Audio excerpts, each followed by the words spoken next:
Okay, fuck it, let's go. Right, okay. Welcome, ladies and gentlemen, to Debate Deathmatch episode, what is it, fucking 4 now? Are we on 4? Yo, we're climbing up, boys. Today we have our contestants, or our debaters, Everflow versus Nammpro, and they will be debating the topic of NATO. So, should NATO be disbanded, or should it be allowed to continue on as it is? And all the equivalent arguments in between.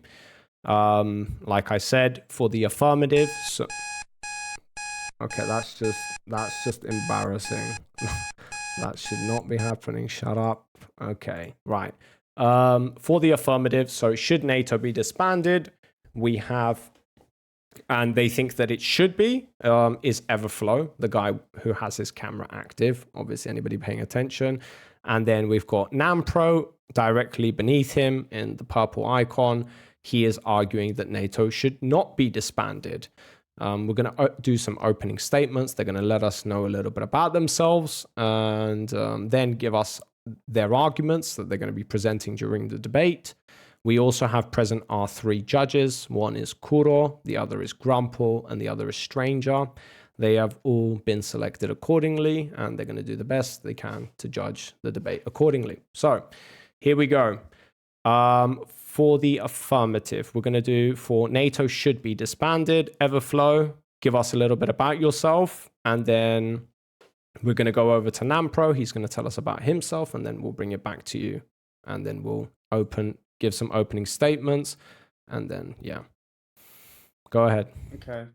So, a lot of you know me as the Captain on Twitch. I don't stream, unfortunately. Some contestants in the past are streamers. I don't find streaming as a, it's an art of its own, wanting to be on camera and humiliating yourself. I feel like Boss Man revels in this quite a lot. He takes every opportunity he can. We've got them digs out. Shots fired. Holy shit. But I'm staying in East Africa. I'm in my sandcastle, and I'm lucky to have internet at the moment because we don't have internet all day. Yeah, it's like with the water in Russia. Yeah. It's like the water in Russia. Yeah, with the warm water. Okay. All right. Is that everything? You wanna? Yeah. Yes, I want to wish Nammpro good luck. Okay, thank you. Right, over to Nammpro. Nammpro, let us know who the fuck you are. Nobody knows. Let's go. Yeah, I don't stream or anything. I'm just an autistic retard who argues online about stuff that I don't know, I find interesting, and this is one of the topics I find interesting. So that's about it. I'm a U.S. citizen. Live in the U.S. I don't think I need to get more detailed anything other than that. Yeah, that's about it. Okay, right.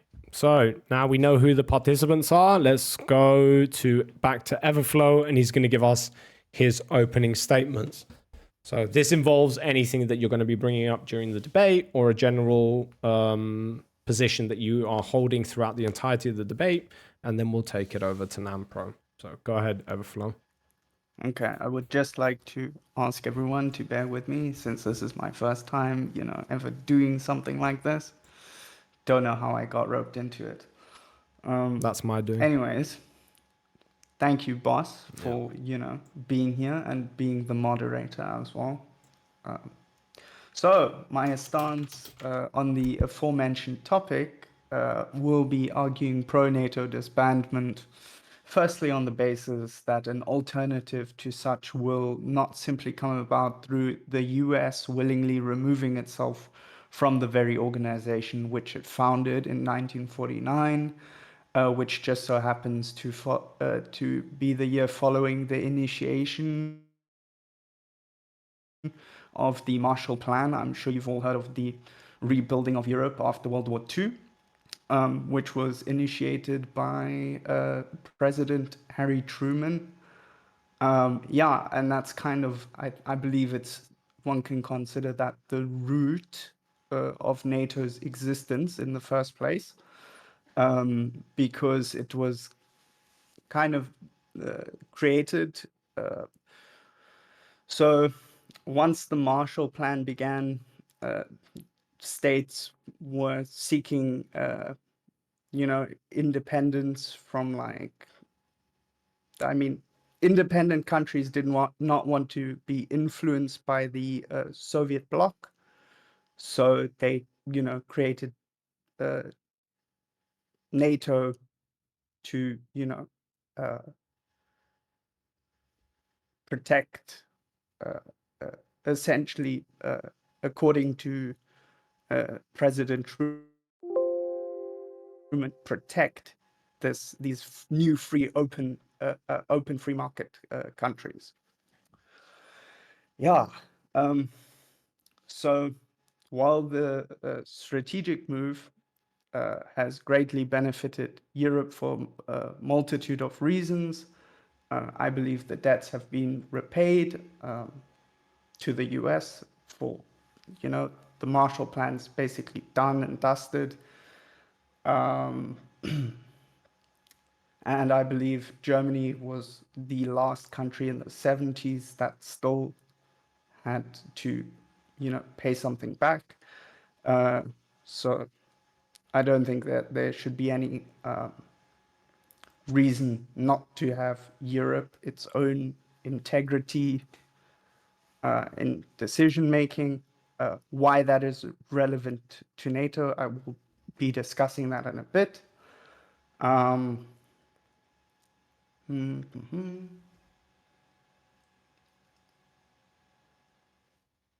Yeah, so I do understand that there are fellow Europeans here who do enjoy leeching off of America for security guarantees. I guess all I'm trying to say here is that it's not fair for Europeans to feel like the US gets to call military shots on its own ground, while it's also not fair towards the US financially that Europe is, reliant on it for military protection. I know quite a few US citizens are, upset about that. I believe Trump is a good example. He made a statement that if NATO countries do not uphold their, was it 2% commitments to NATO funding, that, uh, you know, he threatened, which I doubt would ever happen, to leave NATO. I don't think he himself can just decide to pull the US out of NATO.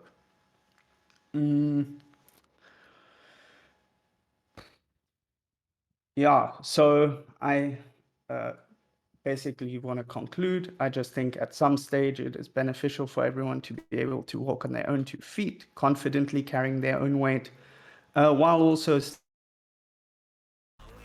still being able to maintain mutual economic partnerships. As in don't necessarily need to close the door on weapon trade and stuff like that. I believe that it could also bring about the opportunity for technological competition, which is, something that thrives in capitalism. Yeah, and other than that, I just think that the overall intention of Truman's approach to NATO is a little bit outdated, so to speak. Yeah. And I think that even though we are inclined to see someone or a country like Russia as an adversary, which is very easy for us to see, it's, they don't follow, the exact same values that we do, but I do believe that there is always a possibility to find other solutions than, engaging in escalation with Russia. Mm-hmm. Okay, so you've used up 10 minutes overflow. Do you have anything else quick, or are we going to take it to Nammpro? Are you going to go over time, or are you okay there? No, I'm okay. You're okay. All right. Nammpro, take it away. You have the entirety of 10 minutes to give us your position. Alrighty, it'll probably be less than 10 minutes. So NATO is a 32-nation coalition with 50% of the world's military might together. I don't see it as the U.S. gaining the most benefit or the U.S. paying into a debt. I see it as a mutual beneficiary relationship. The only time Article 5 was ever activated was 2001, following the 9/11 attacks in the United States, and the United States gained a lot of benefit by having friends and partners that came together in support of it automatically to give it its military power to assist in military operations in Afghanistan. And then after that, we had some more military operations in Iraq that ended up being more security and training. The U.S. has been a great beneficiary of it, and vice versa as well. The U.S. will supply arms and supply training, and we pretty much have every single Supreme Allied Commander being U.S. because of how many weapons we give. But there still is a benefit because we still get to use all these European countries for power projection and maintaining security among the region. NATO didn't stop when we had the reunification of Germany in 1990. We kind of looked outward and we said, hey, who else wants to join our open door policy? And a ton of Eastern European nations started flooding in, going, we're a little bit worried that someone might happen. So we made, a list of 5 things that they have to accomplish in order to join. I'm not going to list off all 5 of those things now. But basically, each nation, when they completed that, there's ascension talks, and they're added into NATO, making the alliance even stronger and better, making it the most successful military alliance in the world, since not a single member has decided to withdraw from the alliance, which is possible to do via Article 10.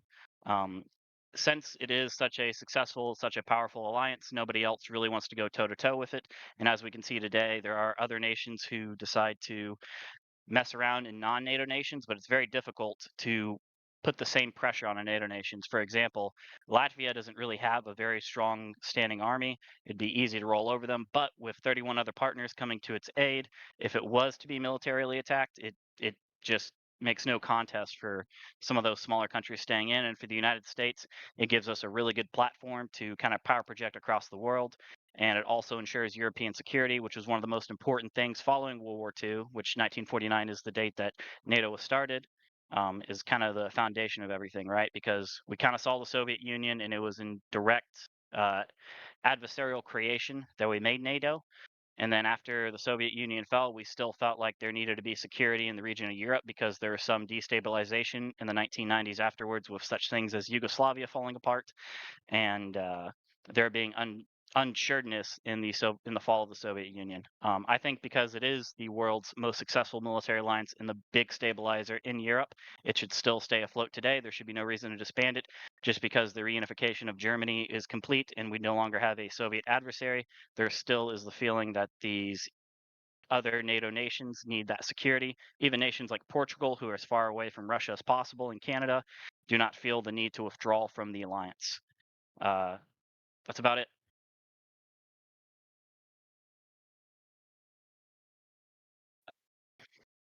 Yeah,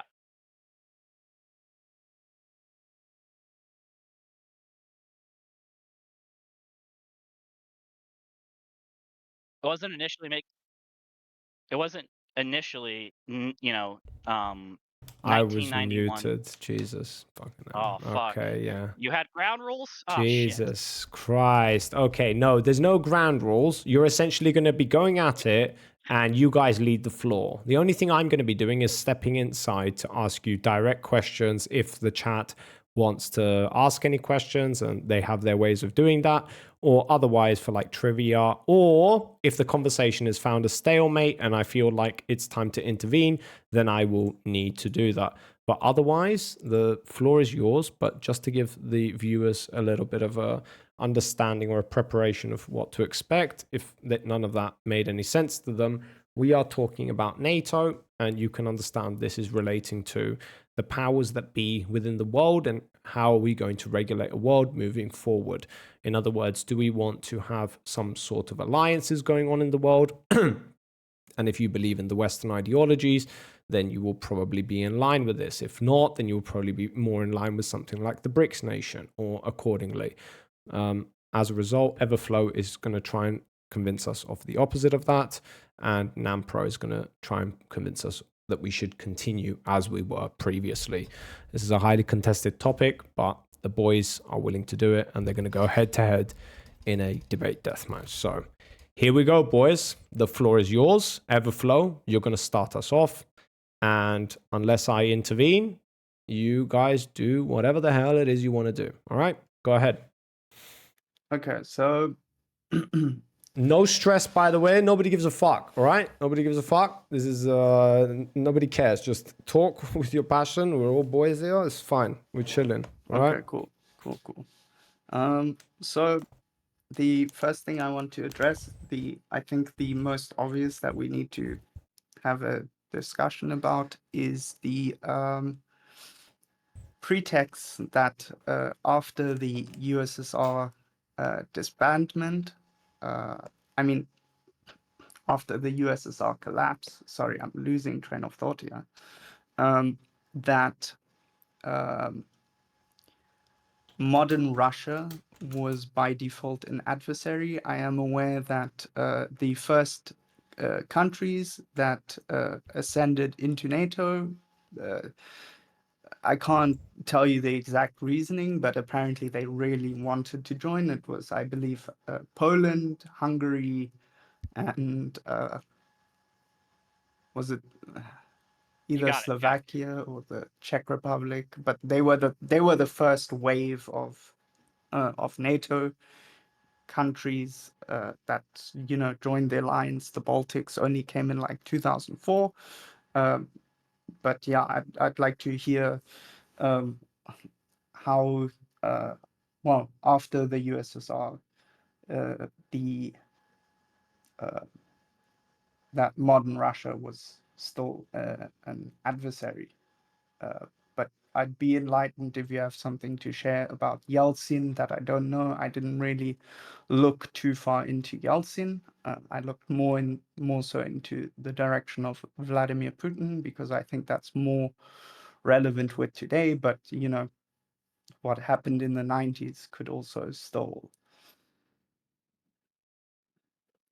effectively be enforced today. So yeah.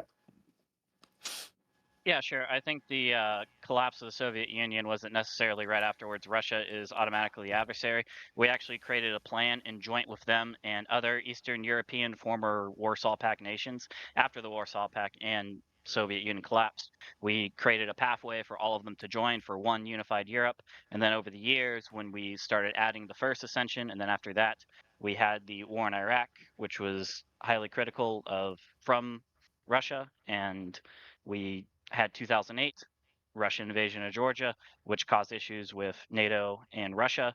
And then the culmination of everything is 2014, the annexation of Crimea. NATO stopped all kind of diplomatic talks with Russia in the sense that you're going to be ascended one day and eventually join the uh, you know, the alliance. It wasn't always an adversarial look. It was just over the years, with each decision that each party made, it just was one thing after the other, where it kept growing larger and larger and larger distances.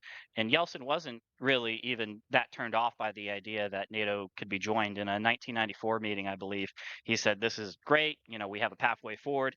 I even think the specific words he remarked is, "This is genius. Everyone's going to be one unified Europe."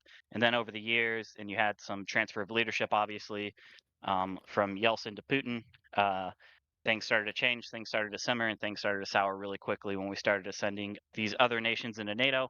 And NATO's not going to violate its open door policy just because one nation feels a little bit more uncomfortable that the alliance is getting larger and larger and larger. I don't. I Okay. think at first I think we offered a good hand for peace at first, and then it just, over the years, it kind of got fucked. Okay. So I want to ask, are you aware that, I mean, it's very difficult for non-German speakers, but in 2001, when a year after Putin came into power. There's also a transcript. I can even find that for you right away. I just want to explain what happened. Vladimir Putin was talking about the attacks on, the 9/11 attacks. He spoke about the attacks being the actual threat that the global leadership should be countering. He expressed his, condolences to America and its people. He obviously did not, wish them any, he didn't laugh about it. We He started obviously off from a thought it good was place, a boys. very serious matter.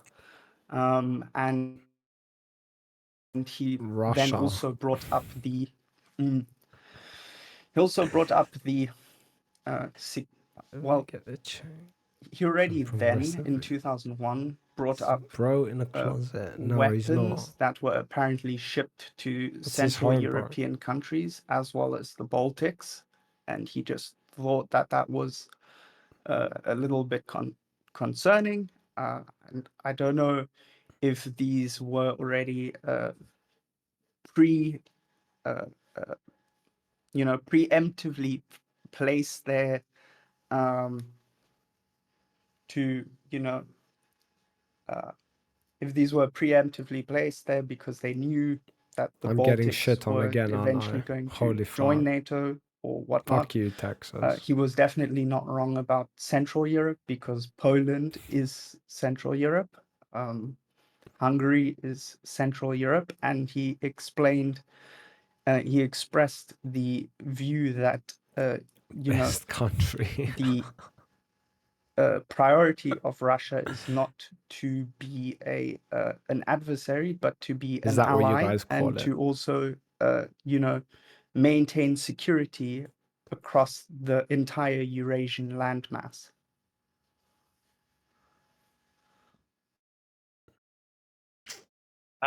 Yeah, I don't know about that specific weapons deal initially, but I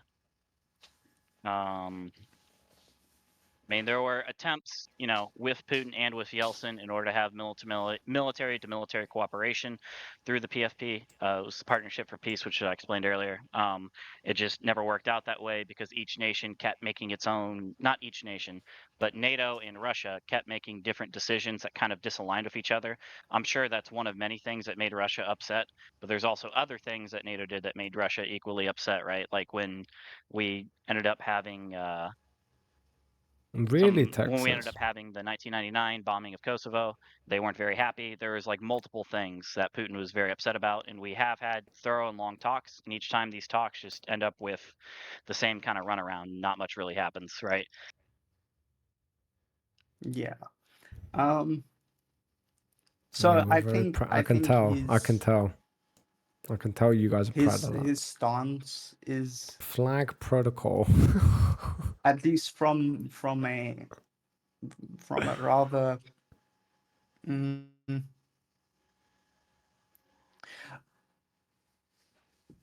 you see, I think there was never actually realistically a way for Russia to actually get into NATO, despite despite them like entertaining the talks, because I believe the overarching argument, or the overarching ratification for a member to join the alliance, is to have consensus of all states unilaterally, or all countries unilaterally. And I think that, since since even, I mean, it's been lingering that Russia would just by default already have adversaries who I doubt that, Texas. were always just going to be against it. Poland's a very good example. I believe that Poland is one of the most discontent with Russia, and I think that was, I believe, mainly due to the Warsaw Pact, and yeah, I think it also had to do with Poland's with something to do with Poland's borders, but I can't verify this at the moment. But there is discontent between, Russia and Poland. Country access to one of the biggest ports in the I country. don't think it was just initial talks. The PFP, the Partnership for Peace, was actually laid out on paper. If you do these 5 things, Beef you'll eventually be exports. sent into NATO. But you are completely correct that it would take the agreement of all nations in order for someone to join into NATO. However, I don't think the sticking point for Russia not joining was Poland will deny them automatically, or some other nation who was a Warsaw Pact nation would deny them automatically. I don't think that was a sticking point. It was more of Russia felt like it wanted to be a bigger player in the region and that it shouldn't have to bend down to kind of NATO's will or whatever. That's how Russia sees it, right? They see it as we're no longer a regional player and we're losing our sphere of influence because all these nations are joining the alliance.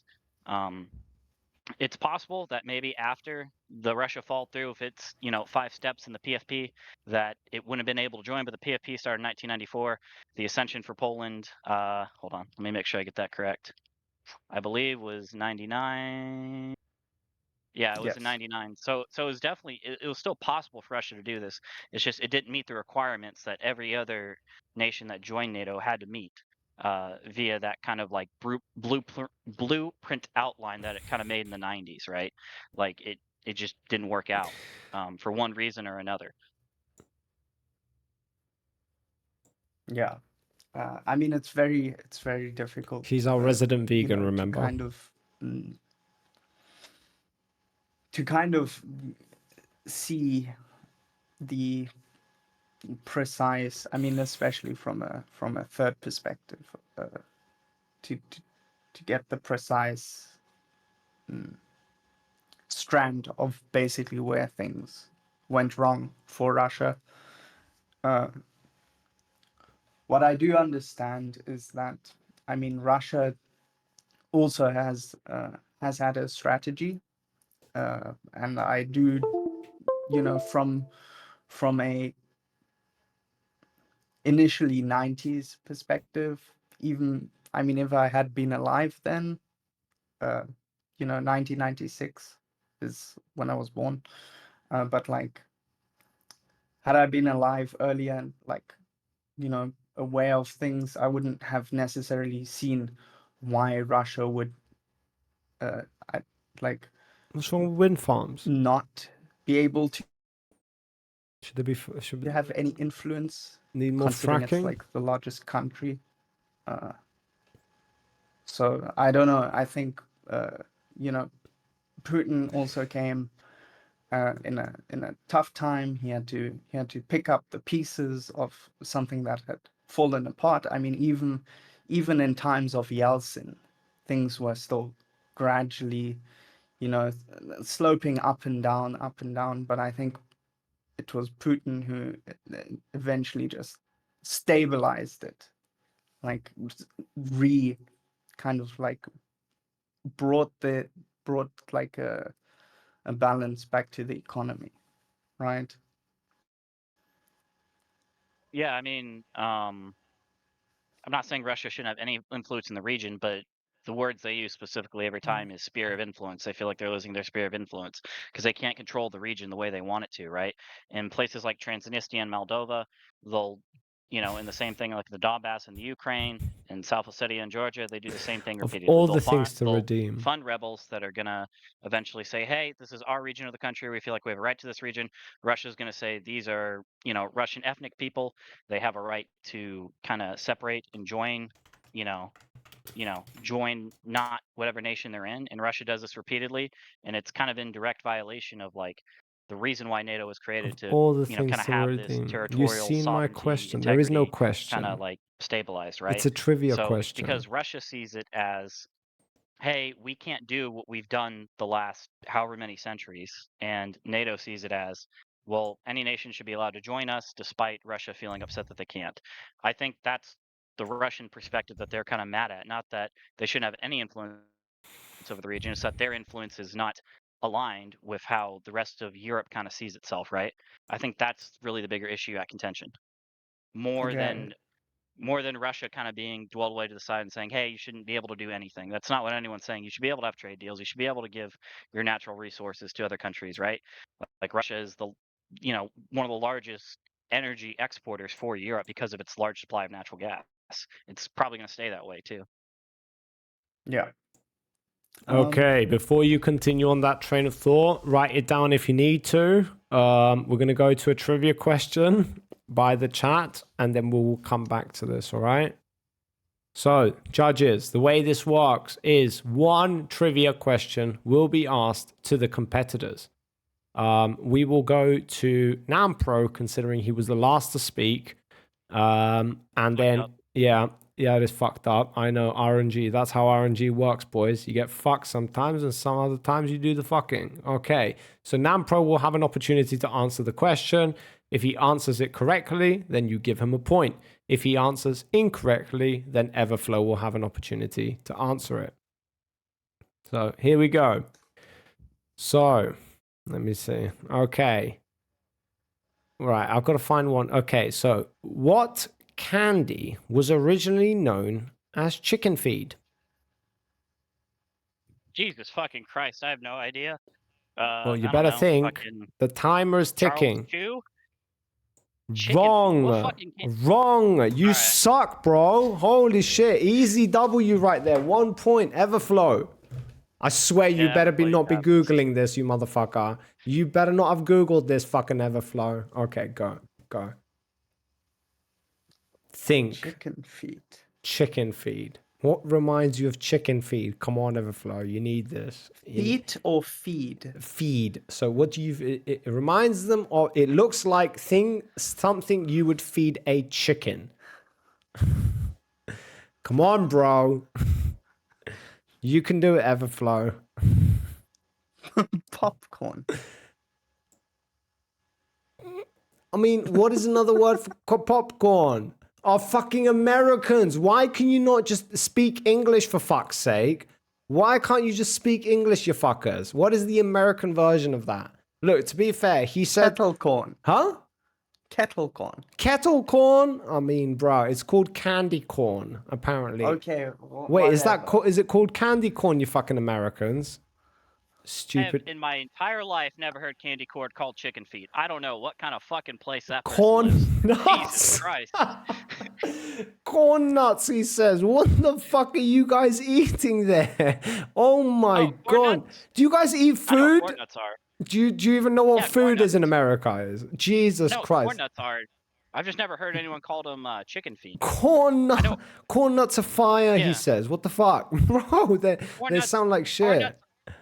Corn nuts are good. I've just never heard them called chicken feet. No, corn nuts, they come in like a bag. They're really cheap. You can get them, like barbecue's a good flavor. Okay, so Anyway. candy corn, judges, you're gonna give him it because popcorn is what do you call popcorn in America? Do you call it candy corn? We candy corn. I've never what. Popcorn is Are you asking- popcorn. Popcorn is popcorn. Popcorn is not called candy corn. Candy corn is Yeah. only handed out at Halloween. No Okay, gives a fuck so about they're it other both than that. wrong. They both There you suck. go. Both of these motherfuckers can't get a point if their life depended on it. Right. Continue on. All right. I was the last one to speak, so it'll be up to Everflow. Yep. Everflow is continuing where he left off. Oh, great. Now I forgot the point. I literally told you to Where was write it I down, bro. I literally told you to write it down. Holy fuck. All right. Can I give you a short recap? Not Yeah, to yeah, interject. yeah. I'm not gonna add more. I'm not gonna add more. Yeah. Go. Give him a recap. I'm not saying Russia shouldn't have influence in the world, but Russia's sphere of influence feels. Oh, yes. There Sorry, we go. sorry. Cool. I got You're it again. So first of all, yes, I want to acknowledge that is a good argument that, to a certain extent that Base. We like Russia to see good does faith. need to, learn its boundaries culturally, as in like Russia equals if bad. the people are just going, willy-nilly to other countries and then, repopulating those countries, then, that's obviously not ideal. As far as I know, I don't I haven't seen too much official influence in the regions of. I know that a few regions in Georgia, a couple of them. I don't know the other one, but South Ossetia has become autonomous, if that's the right word. But it kind of separated itself a little bit from Georgia. So yes, there is a separate group, albeit it's also, you know, it's without and within the Russian border, and obviously also the USSR, having been there previously, it's it's I suppose on a I would argue on a micro level, these people might have found a small part of a country where they just maybe didn't have the financial resources to move back closer, or go back through the what was it, the Caucasus, to into Russia. um while I do not agree with Russia's overreaching into that region militarily, I also, in the same stroke, don't really agree that the Georgian government was just going to decide to shell people living there. I don't think, from a humanitarian perspective, that was a good thing to do, even if it is argued that Russia did, throw a kind of a line, but essentially the military action, to my knowledge, came from Georgia's side, and Russia just responded to that, which is, took 5 days for them to clear everything up and be done with it. And then I think the sovereign borders of Georgia have also still remained unchanged. At least the official country's borders have remained unchanged. And I also don't think that, I mean, Russia's got, to my understanding, military bases in Transnistria, but I don't think it has any major political government control No, I in think he said South Africa, Moldova morally. that would, Vegan, I directly think he said threaten South Africa. the integrity of its borders. I don't know. And I think the I don't EU know is very Africa aware very of well. this. And I think France went to Moldova, to Vegan Macron went barbecue. to Moldova this year or last year to discuss, the eventualities of These motherfuckers be eating the mushrooms and fucking apricots, eventualities and they think they're of, making barbecue. kind of giving a defense, kind of a plan, like a security assurance. Sorry, security assurance. Yeah, I'm not saying that necessarily Vegan sausage. that.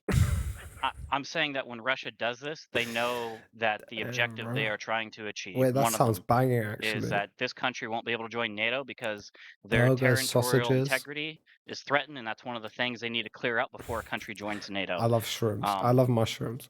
So they are deliberately doing this In my ass. in cause that that nation won't be able to join NATO and doesn't get stronger, right? I'm saying that's what Russia does in order to I'm being kind bad. of prevent more NATO nations from being joined I'm over and supposed to over and host over this, again. boys. I'm supposed to be that's hosting this. kind of one of the issues why NATO and Russia kind of stopped its own partnership action plan in order to join NATO, is because they kept doing this over and over and over again, and NATO kept saying, "Hey, stop it, stop it." And then 2014 was like the last straw. And now it's come to a point where Russia's going, well, NATO is just an adversary of us every time, when there is always a path for Russia to join, but they couldn't join it because repeatedly, over and over again, they couldn't come to an agreement on what they ought and what they thought was the right thing to do. I'm saying that's what Russia's doing to kind of make NATO a little wary, and then make NATO go, all right, well, you know, your PFP plan's kind of fucked now because you kept doing this over and over again, right? Yeah, I concede. I concede on that point. That's a very good argument. That's you know, learn something new every day. Yeah, I mean, Respect, bro. Respect. uh, We need hotter topics. I think Like what? Your face? Yeah, let's one thing debate that your face. that one could perhaps You definitely lose on that one. mention to this whole thing is that I think I mean, in general, things come with like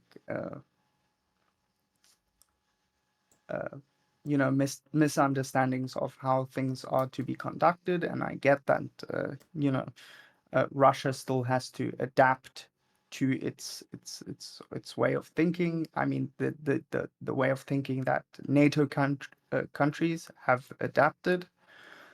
I don't know exactly how long that will take. Certainly, I do still some way believe that NATO does feel like it has been also somewhere perhaps ignored, undermined,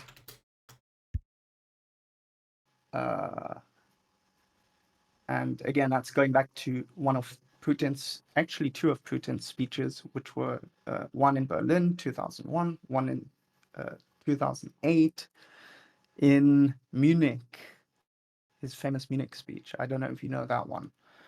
I've heard it, yeah. Yeah. I think already in that one, he took a bit of a more, oh, sorry, it wasn't 2008, it was 2007, I believe, right? Security, it was something to do with security though. But yeah, he was a little bit more direct to that time. I suppose a little bit more confrontational. And like you said, they did. I mean, you did say that that you think things went, you know, kind of just like gradually escalated and just didn't find a way back down from a certain point. So yeah, that was a very good argument. Okay, on your part. so you guys have been talking about Russia up until now. You understand that Russia's involvement, but we can also understand that Russia is not the end all be all when it comes to NATO. Now, I understand why you guys are talking about it. It's very relevant to the current situation in the world and everything that's been going over the last 2-3 years, hence why everybody's talking about NATO.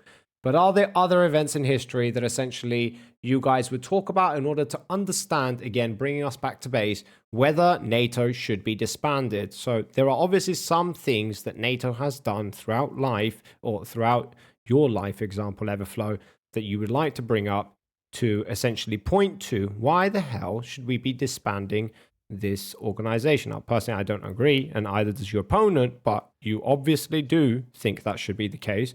So are there any other events that we can point to, considering that I think we've beat the dead horse when it comes to Russia, right? Or do you guys feel like you can push more onto it? Yeah, We've yeah, awesome. beaten. Awesome. I'm Okay. kind of talking about anything else. Yeah, Yugoslavia, Afghanistan, Yeah, go whatever, for doesn't it. matter. Go for it. Do you have anything in mind, Yeah. Everflow, that you would like to specifically? I mean, particularly,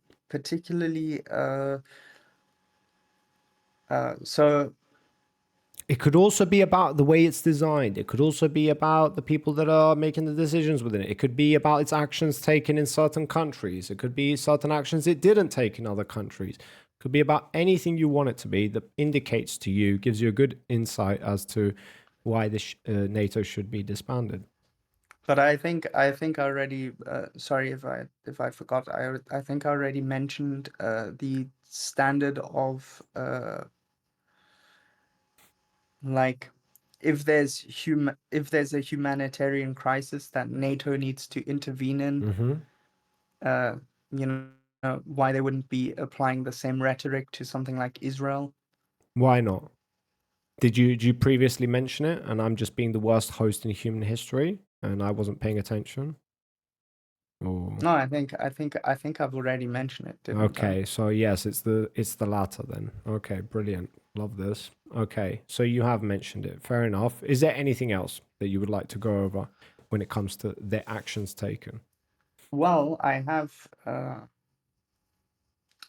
one question. Could there potentially, I mean, knowing that NATO also gives the United States a pretext, or so I think it's due to NATO that the United States also gets to have military bases in Europe. As far as I know, the very swept under the rug kind of event that has happened recently was the destruction of the Nord Stream pipelines. A lot of people say Ukraine did it. How is kind of beyond me. Russia, would they sabotage their own billion-dollar pipeline project? I mean, they can shut it off whenever, right? But nobody's really even addressed that. Germany, I think, raised their eyebrows, but everyone kind of went silent at some point. So are you talking about the Nord Stream pipeline now? Yes. Okay. So your claim So is that NATO did it, I'm imagining. that a perhaps a foreign agent acting through the controls, the setup that NATO has established in Europe, Okay. which might have made it structurally possible for them to blow up the pipeline. Okay. Yeah, so do you want me to hit on the pipeline one or do you want me to hit on the Israel one first? I can do either. I don't care.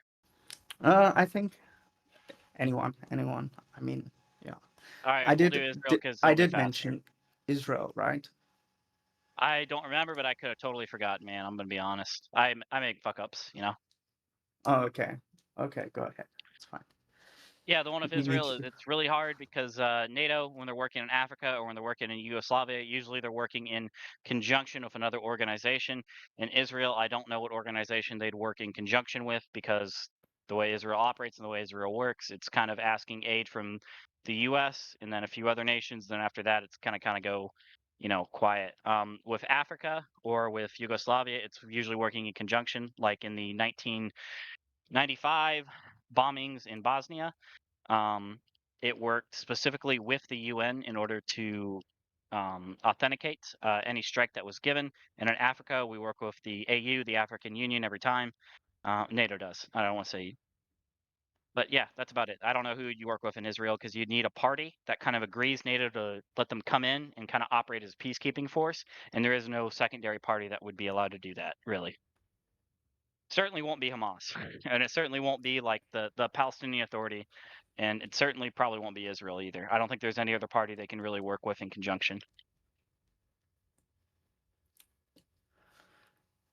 Um, that is that is valid.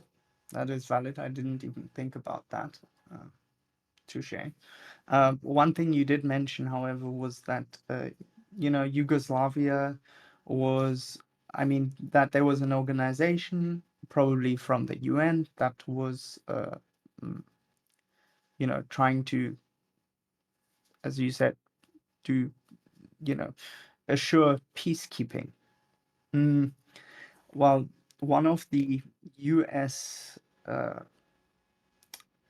Secretary of State and NATO ambassadors. I don't know if you know a lovely woman called Victoria Nuland, if you've ever heard. I've heard of her name a few times in some Of other her. areas. Had she had spoken about so she had an interview on Q&A. I believe it was like 2005, 2006, and she was talking about Pakistan. She specifically mentioned that the first peacekeeping initiative that NATO had ever done was conducted in Pakistan, during the whole Afghanistan thing, which is odd since Yugoslavia happened in 1999. Can I make a quick correction? So the Bosnia happened in '95, and then Kosovo and what was still known as the Federalist Republic of Yugoslavia happened in 1999. There's two separate instances. One was Bosnia fighting against Serb forces. The other one was in '99 in Kosovo, trying to maintain a sort of peace agreement with Yugoslav forces. But I fucked up there too because I said 95 Yugoslavia, so that's kind of my part. But Bosnia essentially said, "Hey, we're independent now," and then Serb forces tried to fight them in '95. The U.S. went with the UN, had a peacekeeping deal, and then in '99 the UN wasn't as present.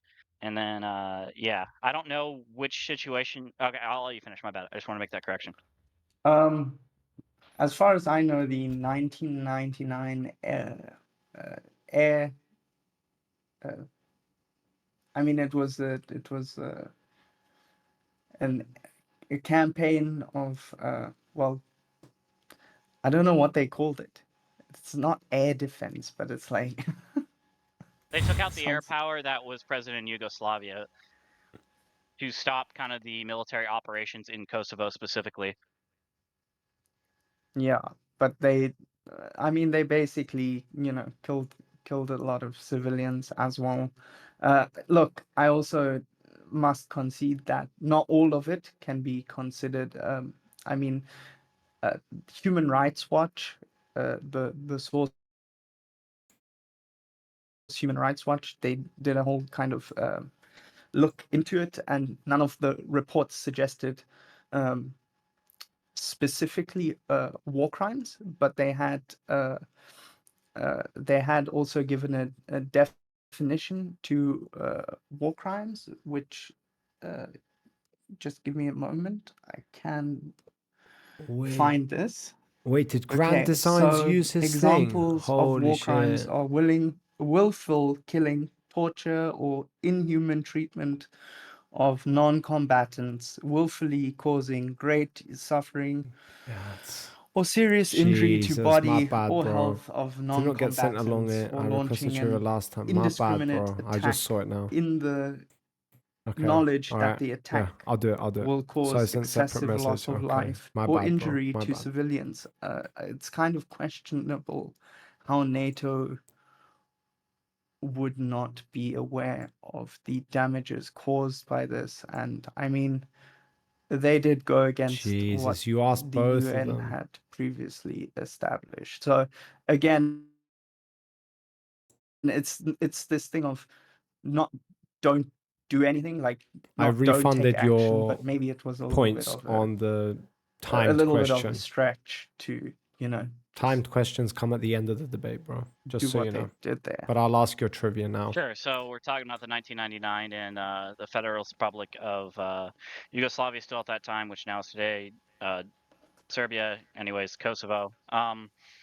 Yeah, I believe the specific operation that was named was Operation Horseshoe, carried out by Serbian and Yugoslav army. Oh, they're gonna get so It pissed off. wasn't that NATO necessarily went against what the UN Just had gonna resolutions interrupt for. them right It was now. that the UN didn't. It was that NATO did not get approval from UN resolutions as it previously did in 1995.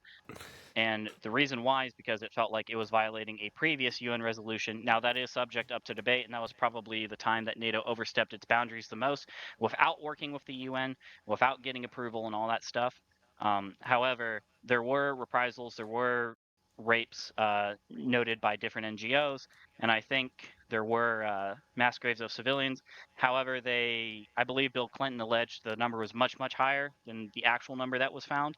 But I think the deaths range around anywhere from 7 to 10K.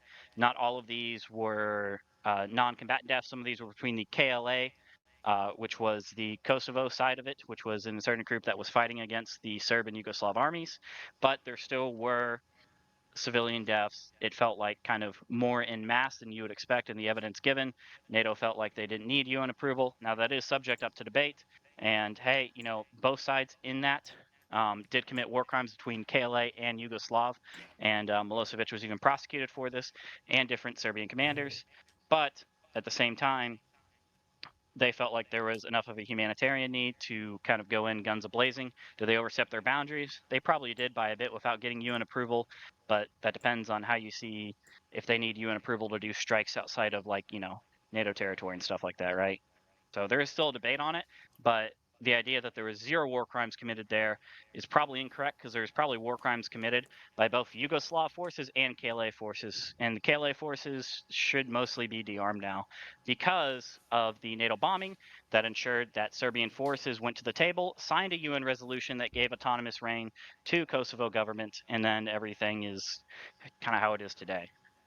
Right, where there is no kind of Serbian patrol, Serbian government control, and Kosovo has autonomous region because of the NATO bombing. That's kind of the pro-NATO side, obviously, though.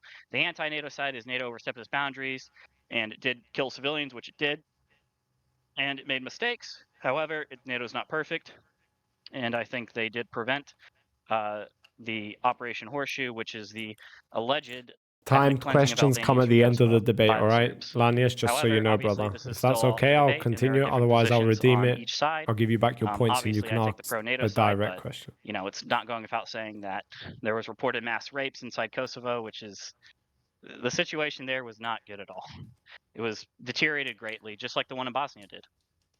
Yeah. Okay, before you answer Everflow, we're going to go to another trivia question by the chat, okay?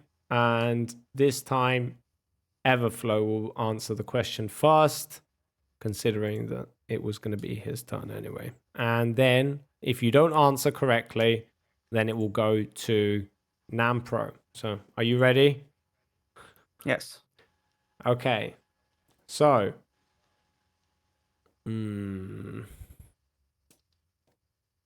that's a hard one. What president, here we go, all right? What president, this could earn you a point, by the way, all right? You really need points in the fucking debate deathmatch. Otherwise, the judges are not going to make you win. So, what president was a licensed bartender? A licensed bartender. Yes. What country? What the fuck? We are, okay, all right, that's fair. Good question. America. All right, that's fair. Oof, a licensed bartender. Yes. Oh shit, there's so many presidents. There's like 46. Actually, you're picking out of. Wait, okay, it doesn't say. All right. I have no idea how many presidents there are. Or there were. Great. I mean, I assume it because it's bartender, it must be someone in more recent times. I don't think, back when George Washington became president, there were even such thing as bars and stuff like that. Interesting, I right? would Interesting. I would say Yeah. it's probably gonna be wrong anyways, but Barack Obama. Barack Obama.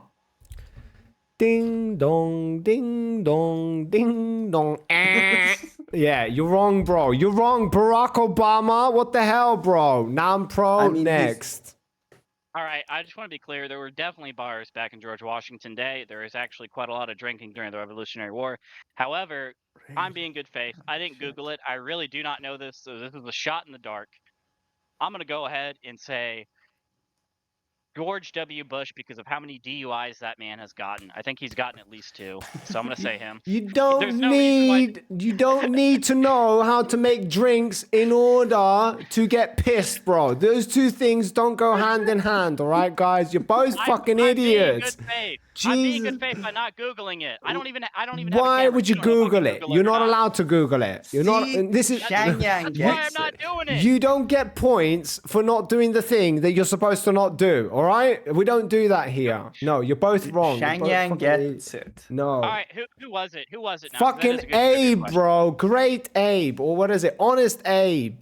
Abraham Great Abe. Lincoln. Yes, you were right. You were right to Abraham assume. Lincoln? Yes, you were right to assume back in the past, bro. Damn, but bro. Abe wasn't even like a big what? He was a big no. Lanius, No these shot. people have no culture within them. How did they not know Abraham Lincoln was not a bartender? These guys are a disgrace to America. Jesus Christ. Like one of the most valuable things that a president can be. All right, back to your questions. Go ahead, boys. Wait, Yeah, I don't even know where to there's go another now. I question. feel derailed. Yeah, I know. That's the point of trivia. It's beautiful. We derail the fuck out of both of you, so you get confused, and then we now need to start all over again. Yeah, that's brilliant. Hence why trivia is the most widely loved thing by the chat. There's another timed question. Yeah, but that comes at the end. Timed questions come at the end. Direct questions right. are the ones that come at the end. Go for it, So guys. we were talking about Kosovo again before I hit you. Just 4 minutes of rambling. So Actually, no. It's been an hour. Go and take a break, guys. Go and take a piss. Go and get some water, and then we'll be back in 5 minutes. I'm gonna step into the judges' corner and see what the guys are saying. You're both gonna be server muted and deafened, so you won't be able to hear anything. Don't spy on us on stream. That's not allowed. And we're gonna see what the judges have to say. See you in 5 to 10 minutes. Doesn't matter. Take as much as you want. All right. See you in a bit.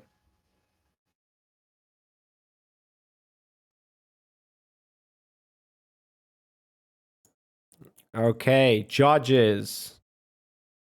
Are you all here? These motherfuckers be sleeping. Oh, hi. Here. Yeah, Oh, it's they're Nammpro. here. Oh my god, they're actually alive. Inappropriate. Are you here? I think inappropriate. Yeah. Oh, he is. Yo, let's go. 3 for 3. Right. Okay. Tell me, boys, what's going on? By the way, right now you're gonna give us like your half-term score, and then you're gonna give us your score at the end. Or you can give us just like hints. Don't worry about it. Just tell us, how do you feel? What's going on? What are your thoughts? Who's winning? Who's losing? Give us the source. Overflow thought there weren't bars in the like in George Washington's time, so minus the plus points for that. Yeah, he lost points for that, not knowing that bars didn't exist back in my day, right? Holy shit. Back in our day, holy fuck. Okay, yeah, apart from that, what about around about the debate? What do you guys feel like's going on? Okay, I'll just go. Yeah. Probably the least politically involved person here. My knowledge of politics is pretty low, I would say. Okay. At least compared to, people who are in a politics server, active in a politics server. So, I came in, I'm neutral on it. I don't really know too much about NATO.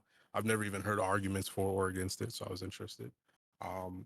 I feel like Everflow is doing a really bad job at convincing me why NATO should be disbanded. I'm just going through my notes. I can't even nail down like a really good reason he's given so far. And the other contestant has just been mostly responding to what Everflow's been saying. And then, like I said, Everflow so far through my notes hasn't really given a great example or a great reason for why NATO should be disbanded, in my opinion. So at the moment, I have, Namppro's up. He's up right now. Okay. Awesome. Grandpa? We got Nammpro up too, but your criteria doesn't. He's much so far just much better at articulating kind of points. It's I'm having a really hard time, like either making a note and then assigning. Like I think I'm putting way too much into this. As far as trying to Probably. score individual points. Probably. But Yeah. he's making his points a lot more clearly. Who? Nammpro. is? Huh? Nammpro. Now, Yeah. yeah. Okay. Nammpro I'll- definitely seems more knowledgeable. Okay. So all three of you universally agree. Well, I Nammpro. didn't say anything yet, but Okay, but you did say Uh, yeah, you agreed with them. So okay. well, let me Go, just say, go. Yeah, okay, yeah. Go. I actually want to echo what Kuro's saying. Is I was really hoping for some anti-NATO arguments, even some of the,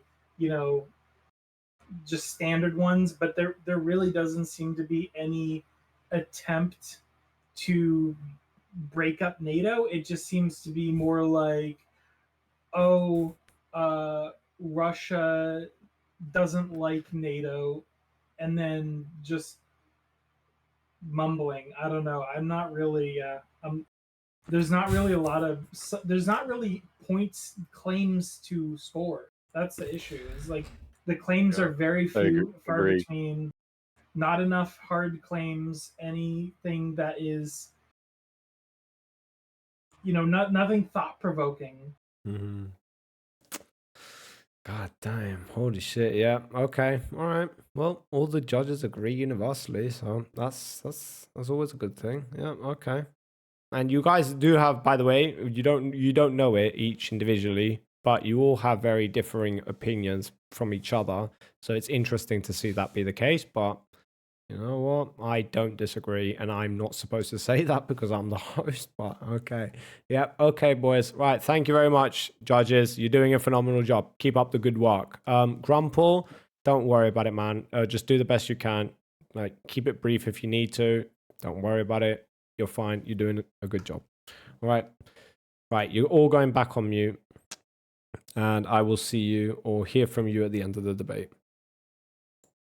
Yep. Okay. Let's bring our participants back. What's up, boys? What's going on? Chat, you are special to me. Yeah. Chat is special. Very- This motherfucker's trying to win points. This motherfucker's trying to win points. No Hey, mercy. Shameless. Hey, I said special. All right, that doesn't mean necessarily good. Is that Calm down. Is that like special or is that like special? Like which one is it? It's like there's two types It's of special. interpreted up to the reader. Oh, It's okay. interpreted up to the reader. yeah. If you're someone who's actually Bro, special, we've got Trump you in know? the house, guys. We've got Trump in the house. This is okay, right. Okay, so you guys are gonna take it off from where you left off, and then if you need to re-summarize a little bit, Nammpro for Everflow. If he needs you to do that, then go ahead and do that. Otherwise, Everflow, do you know where you are? Where you're continuing from here? Yep. Yep. All right. Take it off, man. Okay, so I wanted to get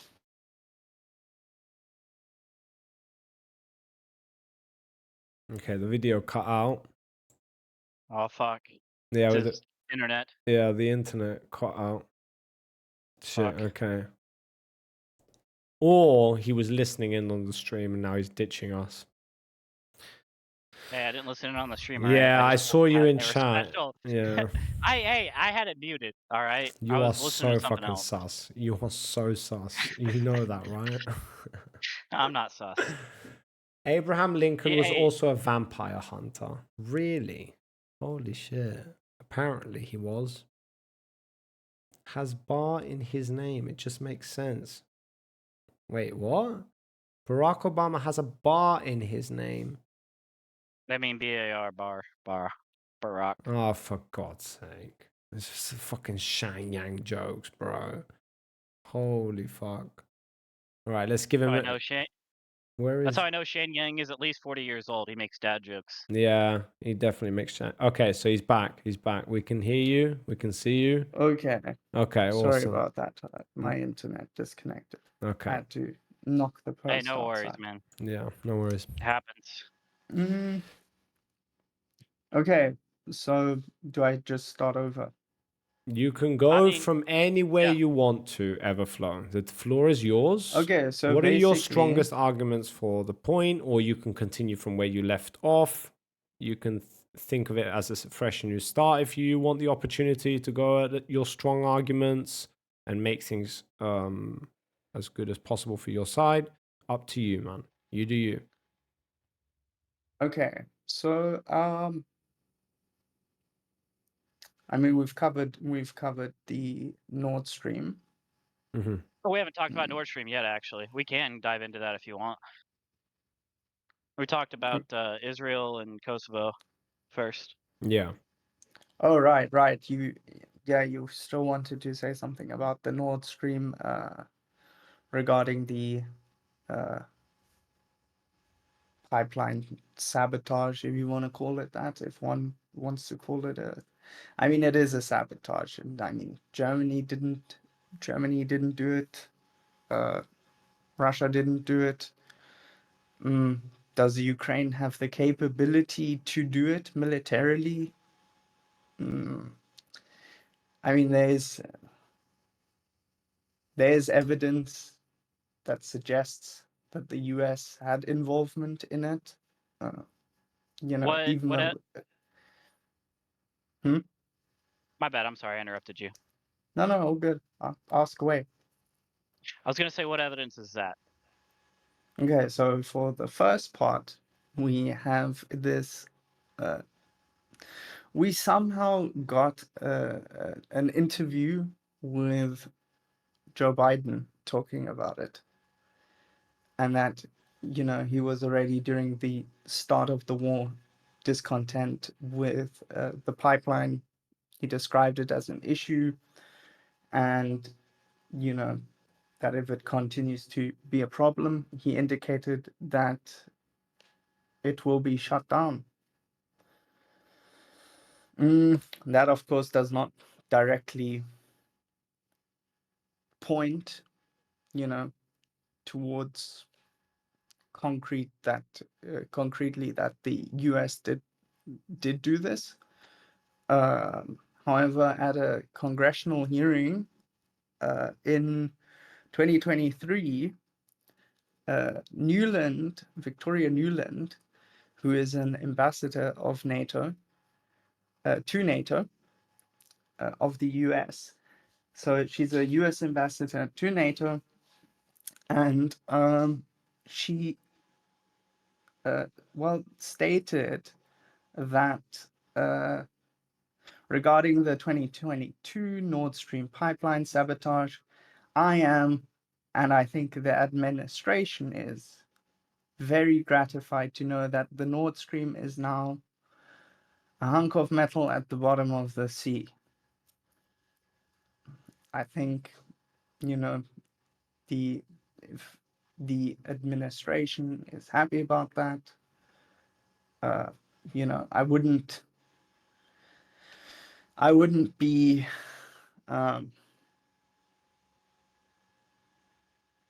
I kind of question it from a European perspective, why one would be happy about that, because it's a project between an adversary, right? A huge economic gain for Russia, but it was also a huge economic blow for Germany. So I think that kind of comment is a little bit reckless, and I also think that this is just one of the very few well-documented times that Victoria Nuland has said things that were, suspicious and out of line as a US NATO ambassador and also later Secretary of State.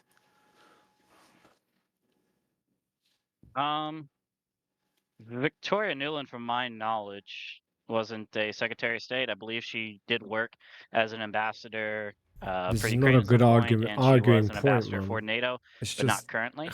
it's just making The ambassador for connections. NATO is someone different, I believe. I don't know the guy's name on top of my head. Besides Was it that James point, O'Brien? I don't remember the name. Like I said, I don't remember the name, but I don't think it was a female.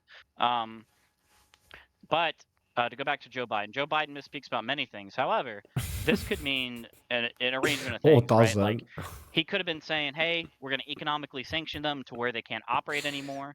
It could have been a variety of things. It doesn't necessarily mean military action, because Joe Biden is glad that, Joe hey, we don't have to Biden. deal with this anymore. And yeah, I'd agree. Victoria New Zealand comment is reckless because there are countries that benefit greatly from cheap gas, like Germany, for example, who relies on it very heavily. And I mentioned earlier in the debate, if you recall, that, hey, I don't think Russian gas is going to go anywhere. Even if I personally despise despite my personal views, I don't think Russian gas is going to go anywhere. And I'd agree it is a reckless comment. However, this does not bar for proof that it was an operation by the U.S., was an operation by NATO, nor was it, a conclusive operation by anyone else. I don't think anyone else has concluded there's an operation. However, I'll be honest, in this Discord server in chat, I did say I think Ukraine is the most likely culprit because they had the motivation, and based on where different evidence leads, it seemed like they might be the only ones to pursue that. Would Russia bomb their own gas line? Probably not, but I don't think there's enough conclusive evidence to say that the United States, to say that it was a NATO operation, or to say it was an operation of a combined military force.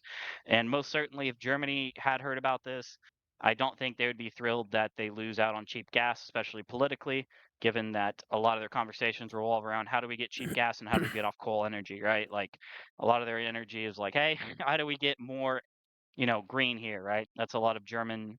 You can correct me if I'm wrong. It's a lot of German like energy conversations, and natural gas is a lot more Yeah, I carbon, saw whatever. that, man. I'm rambling. Hopefully it Doesn't matter. fixes. I don't think there's enough conclusive evidence to say that the U.S. did it, despite reckless comments from different politicians in the U.S. And hey, I'll be the first to admit it. Joe Biden misspeaks about everything. All right, the guy can ramble on and say some fucking wild shit. All right, doesn't mean it's necessarily proof that the U.S. did a military operation to blow up the pipeline. I mean, it's Fucking also Joe by nature a little bit of a Biden. difficult thing to prove. I just think it's very odd how all Joe parties Biden. involved just decided to drop the Poor topic. old man. It does seem that they have dropped the topic, at least for now.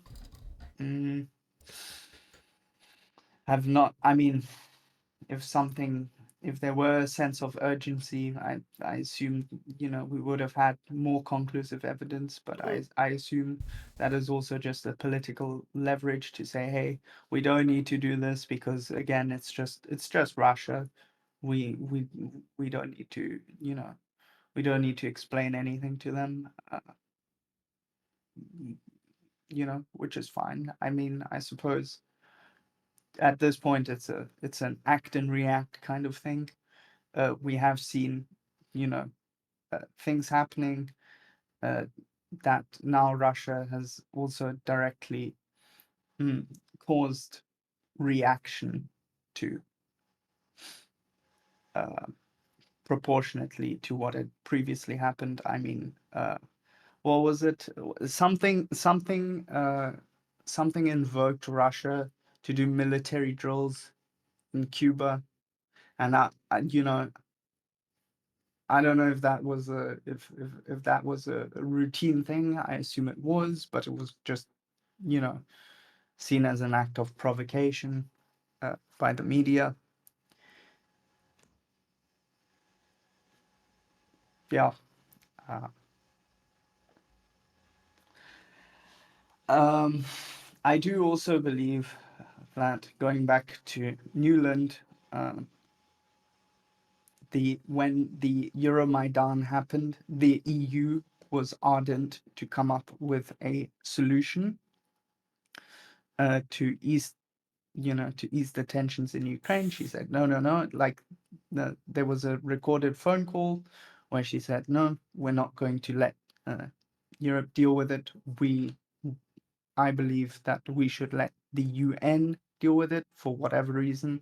I don't know. She quite crudely said, fuck the EU, which again is just kind of a you're a diplomat and you're saying that. And, she apologized, which was never even documented that she actually apologized. It was just said that she apologized. And I'm not convinced that something like that, considering she's supposed to, align herself with the interests of the European partners that this was just one of those things that kind of slipped out.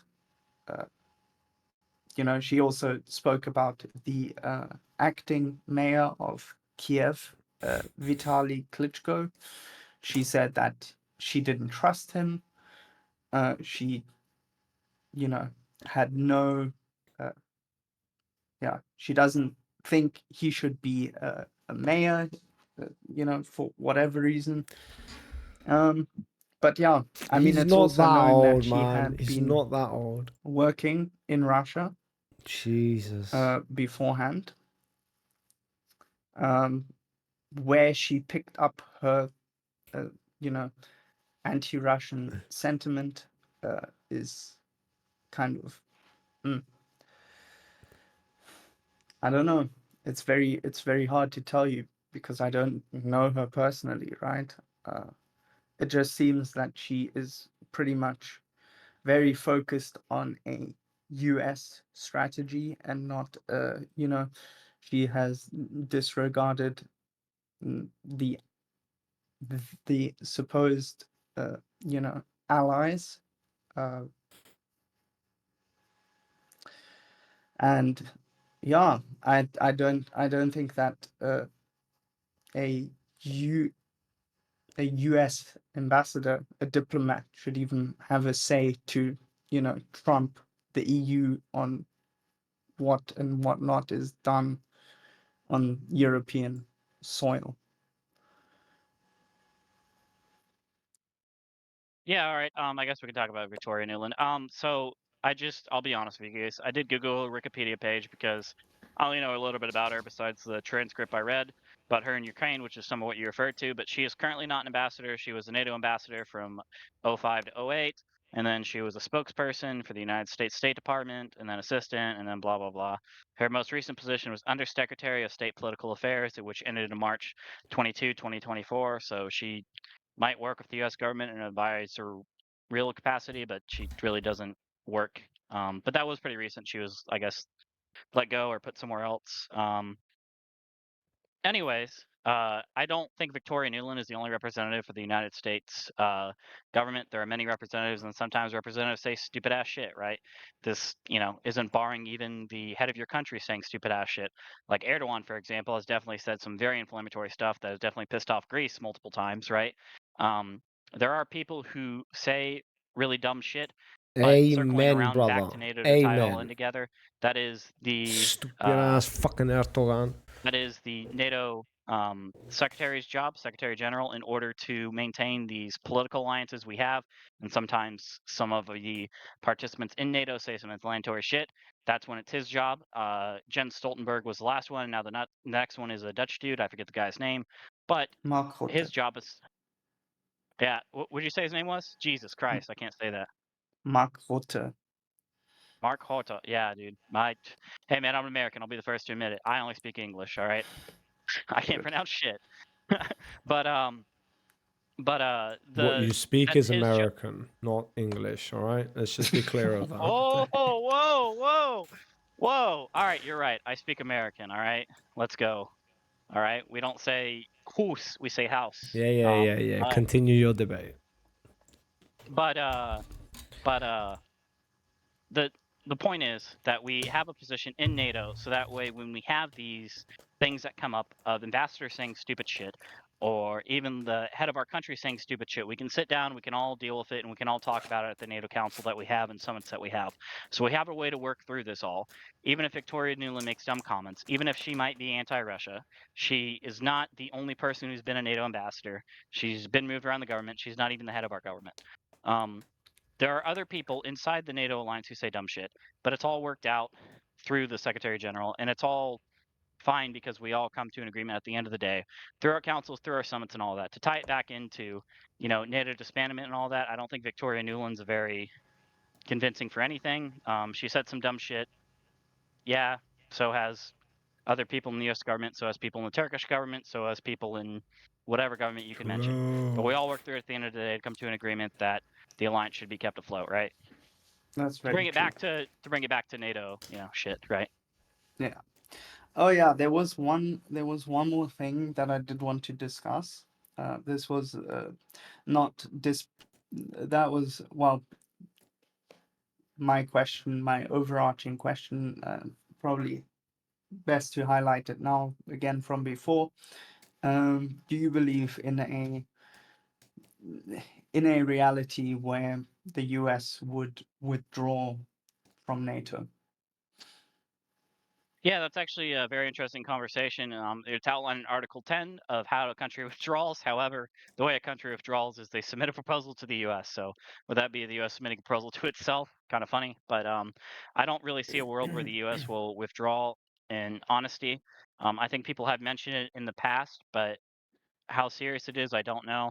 I know that it was mentioned that we might move around some of our military installations based on NATO funding, which seemed kind of silly because those installations are built up over, decades and decades of military construction. But I don't really see a world where that's super possible. Is it possible? Technically, yeah, I guess under the, guise of NATO structure, it is possible, but it would take a lot of restructure He because needs to push him the now. He U.S. needs to is push obviously him. the largest, funder in NATO given the size of our economy, but it's not necessarily I mean, impossible. Everflow But it needs would to definitely look push a lot him now. different than the current structure does today. Needs to say to him, yo, we got one organization ruling over the entire Good world. answer. No, Do you push think? him, don't change. I hope he's not hearing me now. Do you think that Everflow, you're an idiot. Let's test it. so going Mhm. forward, He's not. Okay. suppose the Ukraine war comes to an end, what would your peaceful resolution be? Oh, fucking back to Russia, Well, my bro. peaceful resolution, if I were a This has representative of nothing to. NATO, is based Mm. on what Ukraine thinks should be a peaceful resolution for them, and what Russia Okay, thinks I should be need a a peaceful cigarette. resolution as well, right? That's how you make a peace treaty. Both sides come to an agreement. However, I probably will side on the fact that since we had intensified talks of Ukraine in NATO, it doesn't necessarily mean they'll be in NATO, but we've definitely talked about it, given them an action plan that I mentioned earlier, like a PFP. But whatever they kind of decide is the solution for their country is kind of what angle I'd go with. Hey, if they want to say, hey, we'll just keep fighting until we feel like we'll get our territories that we lost back, that's fine. Um, it's kind of that's what I would say if I were the Secretary General of NATO in a fictitious world where I'm, elected God hand of like, hey, this is kind of the political direction we move in. However, I know that obviously there are certain countries in the NATO alliance who would have very strong objections to that, and we'd have to work through that and come to some sort of middle road, right? We, lay out the position of, hey, this is what NATO thinks should be the way forward, and then a country will lay out, because everyone has a voice in NATO, right? All 32 countries, and then they lay out their position, and then someone else lays out a completely different position, right? And then we all come to some middle ground where there's a solution. But that's my personal God hand opinion is like, hey, whatever Ukraine Okay, decides. so you think, do you objectively see that Ukraine will have a bigger challenge to get into NATO um, than Finland and Sweden? Yeah, absolutely, 1000%. I mean, because accession talks with Finland already ended. I think they're in, and accession talks are about to end with Sweden. I don't think they're officially in yet, but for sure, 1000%, because that territorial integrity part, right? Ukraine still has disputed territories that are a part of it, and Hmm. I don't know for a fact, but there probably is a world where some people say no to Ukraine and the alliance, but I don't think there's anyone who'd say no to Finland and Sweden besides Turkey. However, that's already been worked out, and Turkey's been kind of talked with and like, hey, this is the agreements we're going to give you. So it's all been kind of worked out on that angle. So it's already a further step ahead than Ukraine is. Yeah, I agree. I agree that. I mean, it's kind of difficult to see. Again, Turkey is one of those pivotal countries that could not. Uh, I'm pretty sure like everyone else would be happy to have them at this point. Um, I just don't see how ever expansion towards Russia is also a solution, provided that overarchingly this was contention for, I don't know, 2 decades now. So yeah, I don't know. I Russia takes a fat L, I suppose. mean, at the end of the day, it's not about Russia taking a. I don't think it should be about Russia taking a fat L. I think they've made decisions that line it up to be that way, but I think there still should be some sort of like, hey, actually, they're probably never getting in NATO. Let's be realistic. They'll be denied forever until the end of time. All right, especially from Poland for now because of what happened in 2022. However, I still do leave the door open to diplomatic talks, but these diplomatic talks can't revolve around Russia wanting to extend to whatever it feels like it's comfortable. I think the talks have to revolve around, hey, what does this country decide is okay for its military alliance? And I think starting those talks is more foundational. And hey, I didn't even mention this in the entire debate.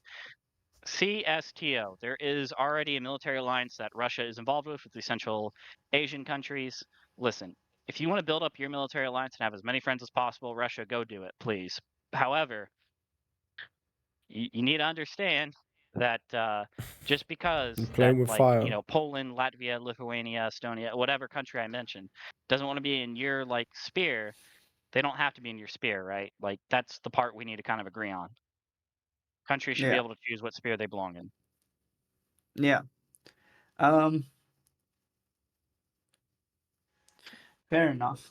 Fair enough. I Here's mean, if a we here's a good question for Nammpro. Seeing as we are reaching 1.5 hours, we've got like half an hour left before we do closing statements and everything.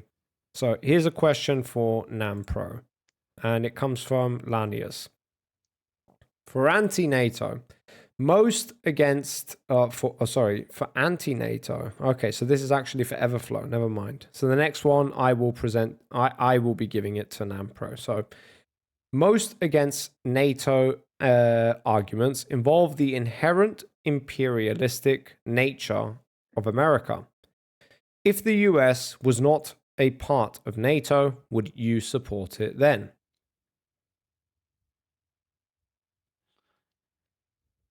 Well, considering it already exists in a form where I don't think that it's just going to subtract itself Let's much just say it further. does. Yeah, let's just say it does. It's giving you a hypothetical in a scenario where let's just say the US removes itself from NATO. Would you support it then? Or As it as an equal as it is partner? then, as it is then, Or as it is then. as an equal partner to every other country. In other words, NATO is an independent organization that is not ruled inherently by any one specific country. Yeah, if it's EU centric. If it's EU, it's so you want the EU's EU to rule it, not the no. Europe. Okay, Europe, yeah, EU, yeah. Yeah. Okay, I don't know if it would be necessarily adjacent to the same, I suppose, but I mean also not all NATO countries I believe are part of the EU, Yes, exactly. like Which is why, Norway. yeah, exactly. So So I think like just having eh, still having NATO, but obviously with European control yeah, but over it. because you can see I would why support that. you would support that. Yeah, inherently that would be Yeah. your answer. Because if you're inherently Yes. against NATO because of US's spearheading NATO, then by removing America as the quote unquote leader of NATO, the problems that you would have with NATO would no longer exist. In other words, you wouldn't have a problem if countries joined NATO and were defended by NATO accordingly, if it wasn't just the US. Okay, that's Yes, awesome. Do you want to precisely. engage And I with? also think that was towards the start of the debate, the thing I mentioned about Truman, that was precisely his approach. His approach was It was to do with the US influence in Europe and to have its partners, have its alliance, and to say communists keep away. yeah. Right. There was also, I forgot his name, but there was someone saying a famous quote that goes something along the lines of the point of NATO is to keep the Russians out, the Americans in, Germans down. It's a pretty, Okay. yeah, All right. pretty odd state. Nammpro, do you want to engage with that before I then ask you my question? Absolutely. All right. Okay, go So, for it. you know, obviously the start of the alliance was to oppose communism, and some of the Marshall Plan was the objective was to do that. However, it does change over time. We're no longer trying to keep the Germans down. In actuality, we want the Germans to invest in their military. We want them to be as strong of a NATO partner as possible because their engineering is pretty fantastic at times, right? Like we want more of these people to invest in their country. The times have changed from 1949, 1950s, especially someone like Harry Truman. Like you got to think about how many different presidents we've gone through, how many different geopolitical changes have happened. The alliance is much different today as it was back then, and now the way it is today, I don't necessarily think the United States needs to be removed, and the objectives have kind of changed from anti-communism to, hey, let's maintain the alliance, let's maintain our structure, and let's keep our door open so that way as many people as possible feel protected. But keep Russia out.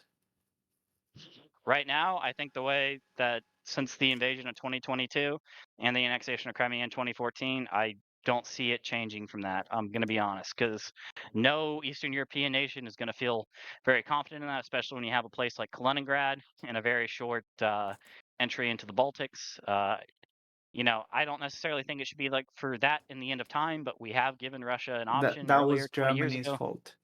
That was Germany's fault, by the way. Kaliningrad. Kaliningrad, yeah. Yeah, I mean, shit because happens. they Shit But I happens mean, in World War II. it's Yeah. also this thing. It's also this thing. Russian occupation happened, repopulation happened, and Germany was just like, well, what are we gonna do with this other than have a little bit of extra, access to the Baltic Sea, and I think to the time it was just unfeasible for them to also financially, go after that piece of land. So they gave it to Russia, although, you know, I mean, let's be also realistic too. When we don't have to go too far down this road because it's not as much NATO, but when we divided Germany, the idea wasn't let's make it as fair as equitable as possible. Let's end World War II as fast as possible because this shit is madness, right? Like madness from every side, right? Like it's just too wild. We got to end this shit right now.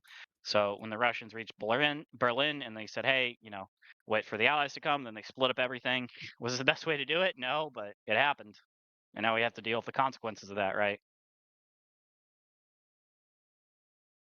Anyways, you can ask your question. I'm right. down for it. I mean, I still somewhere, I get the argument, that, I mean, Germany has been, neutralized.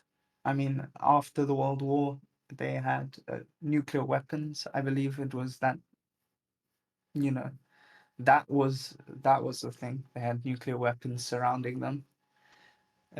People were like, hey, like France and England were like, listen, if you try anything, just know you'll get nuked.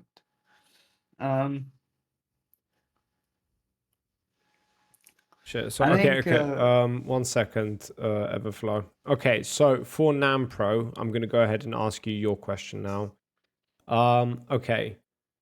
So if the whole purpose of having NATO to begin with is to essentially keep the allies, and I know that how you mentioned our goals have changed, we understand that, and I'm fully aware of that. But regardless, we're not going to try and dismiss the fact that when you create such an organization, it's with the intention of keeping certain individuals safer than what they would have been had you not had NATO involved.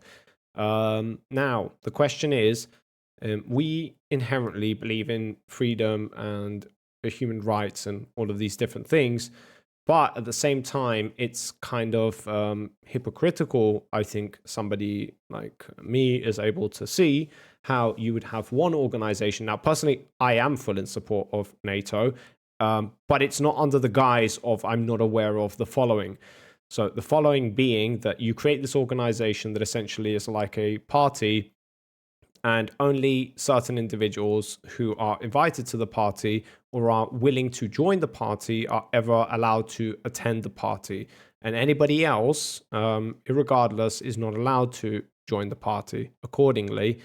But at the same time, we also have what we believe in, those human rights and those freedoms. And my question is, well, do we see that becoming a problem anytime in the future? And that's even on the premise of the United States being the host of the party and having an extra hand in the matter. Do you not see that being a problem, Nammpro? Just so I can get clarification on it, so I'm addressing it correctly. Yeah. The problem is with ensuring some countries are safer. The problem is with human rights. I misunderstood a little bit, I think. Okay, so there's essentially like a conflict of interest. In other words, you are protecting people, but at the same time, you're not protecting other people if they don't adjust to your value set. But at the same time, we also acknowledge human rights and freedoms. And although the governments of those countries might not be in line with yours, we do not acknowledge those people and those human rights and those freedoms.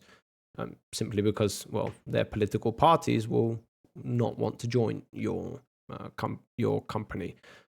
Yeah, if that makes sense.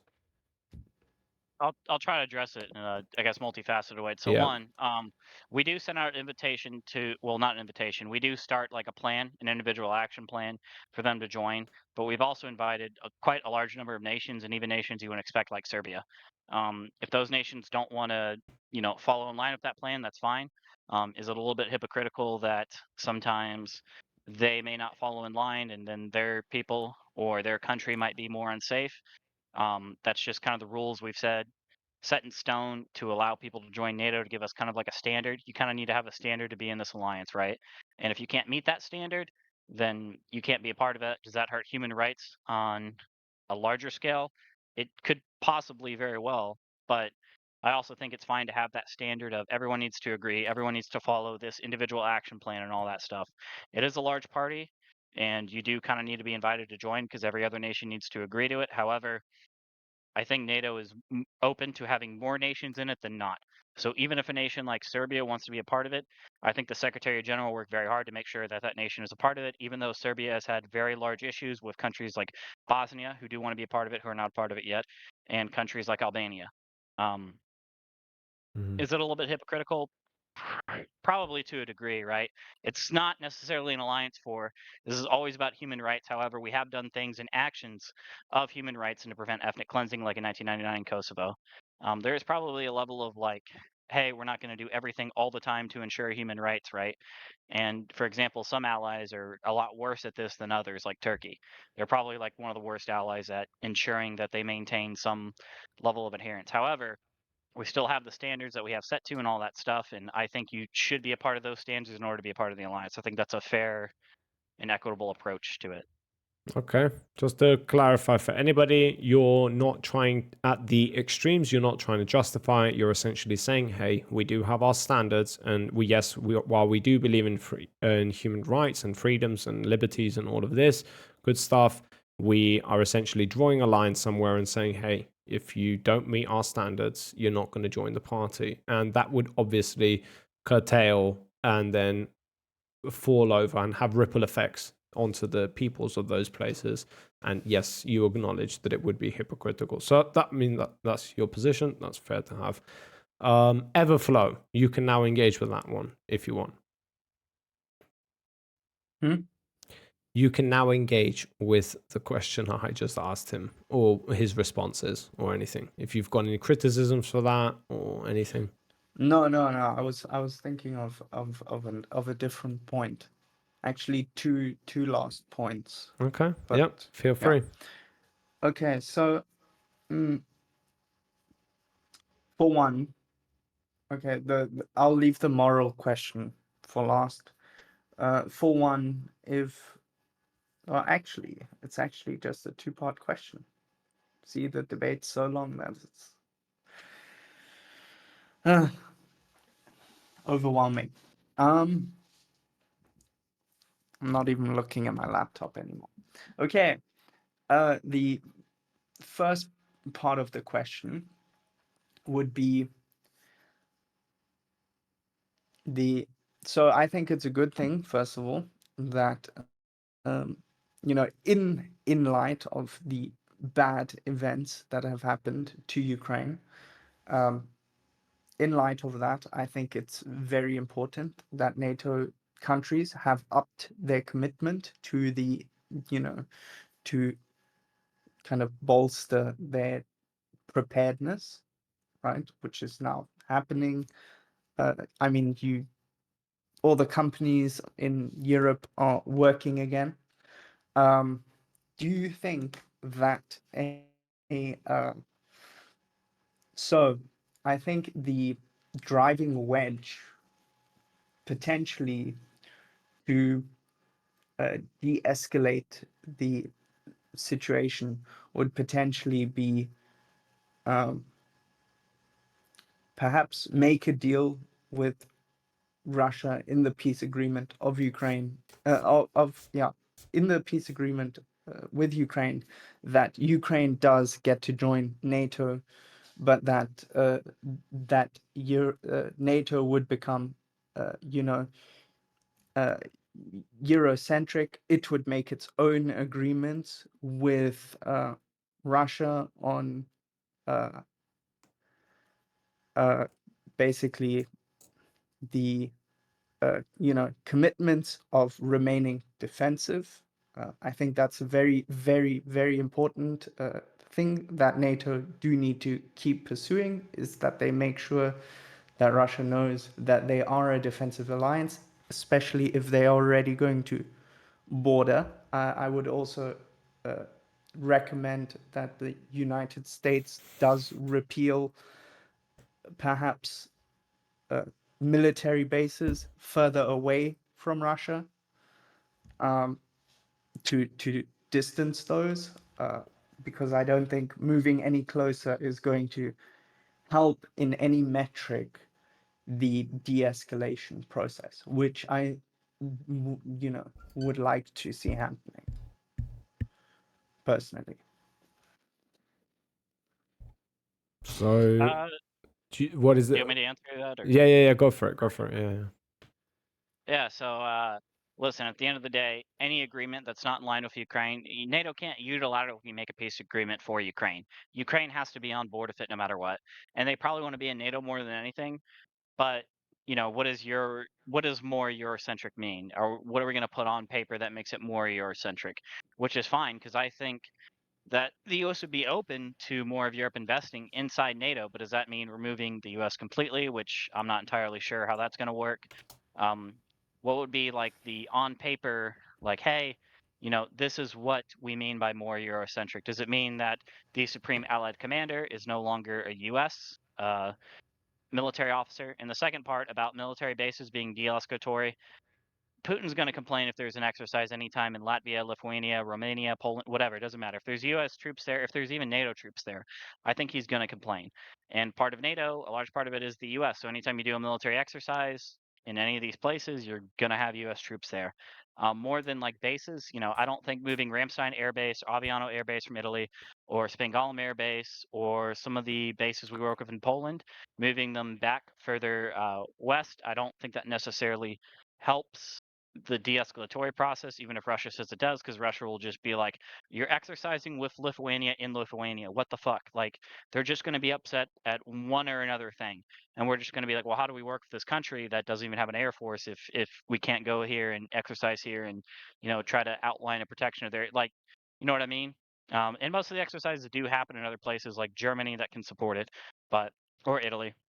But at the same time, I don't think the moving the military bases from with U.S. personnel is necessarily going to help. I think that is probably a demand that Russia makes, but I don't think that's going to help in the way that we think it does. Because all of a sudden, when we see U.S. troops in Romania, he's going to be like, "Oh, we're U.S. troops in Romania." Well, they're a large part of the alliance. Like, what do you expect? U.S. troops not to work with Romanian troops and train them and tell them how to operate equipment? Like, I don't know what the expectation is after that. So you said that they were already doing military drills in Latvia. Well, it depends on which country. I just named the first country that came to my mind. Um, I don't think they Have were you doing it Hold on, sorry. I can get a list of it on Google. Hold up. Okay.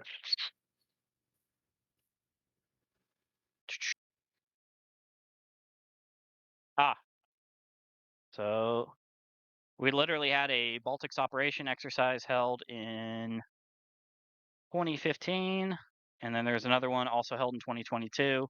That was in Finland and Sweden, though. I'm guessing that was more Baltic coast aligned. We do put U.S. troops in some of those countries because, like Latvia, Lithuania, Estonia don't really have a full functioning air force, so sometimes we land like C-17s there to drop off troops, move them around, all that stuff. But then it's going to be looked at as, hey, you're moving U.S. troops here, even though it's a C-17 like moving troop. You know what I mean? Like, oh, it's a U.S. plane, so we should be scared. It's part of like the NATO alignment is that we have planes that move troops to this area, and then they help station at a Latvia base or something, right? Mm-hmm. So did Russia specifically say something about the 2022 exercise? The ball ops one, I don't think specifically. I'd have to Google that, but my guess is that it usually does dwindle down to Russia talking about it. If you want a more specific one that's not military exercise related, Russia was complaining about in 2008 how he wanted to build missile defense systems in Poland. They specifically did complain about that. If I remember one that's more specifically, but Russia does typically will make remarks on large scale NATO He's exercises. arguing for him I don't at have this one that come point. offhand, but that typically does happen. I'd have to remember which exercise specifically. I think it's funny that you mentioned Poland. I just think it brings us back to the to Poland and Russia's relationship. Well, Just it's wanted missile just wanted to well, point that out. Well, it's like missile defense systems. It's like if they're a part of our alliance and we're going to protect them, are we going to really curtail it and be like, no, we're only going to keep our Patriots over here, or we're going to keep our THAADs over here? Like, no, we're going to move around our defense systems to the countries to think we should appropriately protect them, right? Once they're part of the NATO military structure, because NATO has a military structure led by one supreme commander, like we're going to add in stuff to protect it, like missile defense systems. But then Russia will complain, hey, this is an adversary to us because you decided to put up some defense systems that might intercept ICBMs. It's like, well, yeah, we're gonna use equipment to defend this country now that they're a part of our alliance. If we don't, then that looks kind of bad, right? Like if we don't station any troops in some of these countries, that looks super bad. And it's like you're not really part of the alliance. You are, but yeah, not really. You know? All right, guys, wrap it up. You've got 10 minutes. So we're going to head into closing statements unless Everflow has something to say quick. No? Okay. So we're going to go. What? No. Okay. So we're going to go to closing statements now. Now, I want each of you to give us your position on the matter. If you've changed your opinion about anything, if you feel differently about anything, or you're the same, or just anything that you want to talk about. If you feel more strongly about your position, then you should tell us about that as well. So go for it. Everflow, you take it away. Okay, so first of all, I would like to congratulate Nam for doing an excellent job on the debate. He came very well prepared. I must say, I was not I was not expecting that. That was very, very good. Respect. You have Respect. debated before, right? Like, did you ever go Big respect. have other debates and prep with other people? Well, no, I didn't prep with anyone. I've argued. No, like, I mean like, but you did say you go like on Discords and stuff like that, just as. Yeah, I do that. Yeah, I Okay, argue cool. like an autistic moron. Yeah. Okay, cool. Because yeah, I've learned that. I've learned that the hard way. No, you substantiate very well. I need to work on the substantiation, I feel like.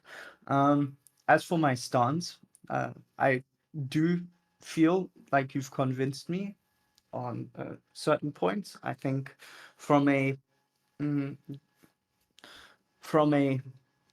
globalist sort of perspective, I'm optimistic in that we're not going to shut out Russia and China from, just because they don't agree with us politically, that they are, you know, there to, go to World War III with us. I don't think that's the case. I don't think anyone realistically wants to see World War III. Just for the fact, because I mean, if it were to get there, we would probably, it would probably boil down to something along No the line trash. of, This is the Russia embodiment of good faith. would also Unlike at your some point get dumbass, attacked he's once, capable of conceding and on things. once the At nuke, least for this match, he is. yeah, once Russia has the He's not an reason to immature launch its child nukes, like I believe you. it will, right? And there are people who are like, oh yeah, well, Putin's gonna be in his bunker, and that's gonna be his last resort. Yeah, it's not it's a hypothetical, it's a far reach, but it's there is always that tiny Of course, it's chance good faith. that You that could dumbass. happen. You're too immature And to know that. it would be a waste It's good to if give it your did. It opponent wouldn't his help W's. anyone.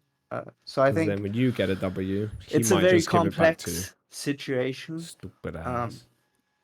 Definitely, there's a lot more that needs to be done from both sides to engage, in peace dialogues. Yeah. I think You we just want to live also in need your to come to ignorance. terms We with know the that. fact that Russia won't always agree with us, vice versa. We just need to, find, I suppose, new diplomatic solutions. I believe that's what the ambassadors and everything of a country do, is go around and do this kind of like brainstorming for the higher ups on how we can talk. Okay, you've got 1 minute. Yeah, Okay. how one can You've got 1 maneuver minute, in a Everflow. complex situation.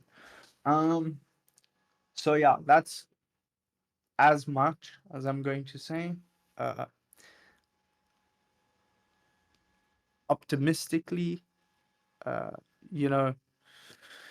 it's not gonna happen, but in a perfect world, I would see that the EU solidifies itself more as a sovereign bloc again. And yeah, other than that, you did a very fantastic job. I think you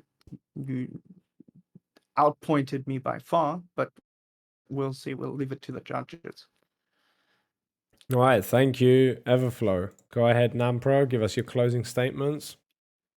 Yeah, my closing statement is that NATO should not be disbanded because I think it's a powerful military alliance that protects all 32 nations, and the more nations that are in it are going to be protected by their territorial sovereignty due to Article 5 and different articles of the different accords we have. I think that I don't think any nation should leave, and no nation has ever left, and I think that's a pretty outstanding achievement that NATO's done, so we should keep it going. And I think that we should definitely continue to work with non-NATO partners on, military to military cooperation.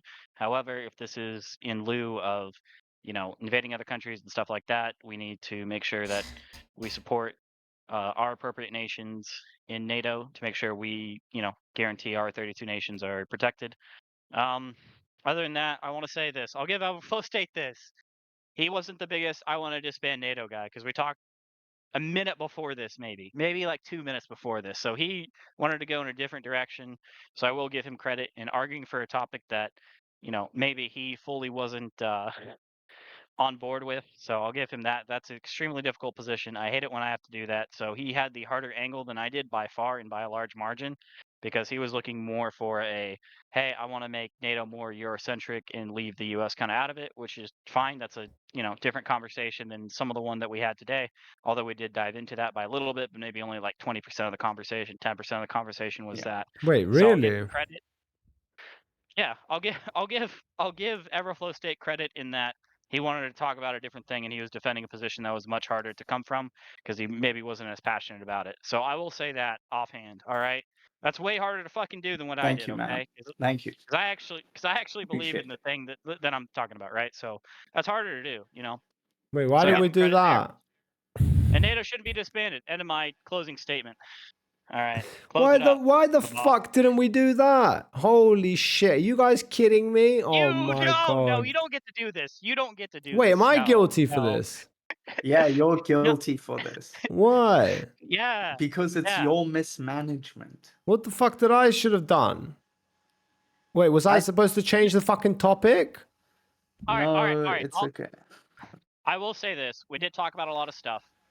And we did, range over a wide variety of topics. And we eventually got to the Eurasian NATO thing, right? Like, so we eventually got there.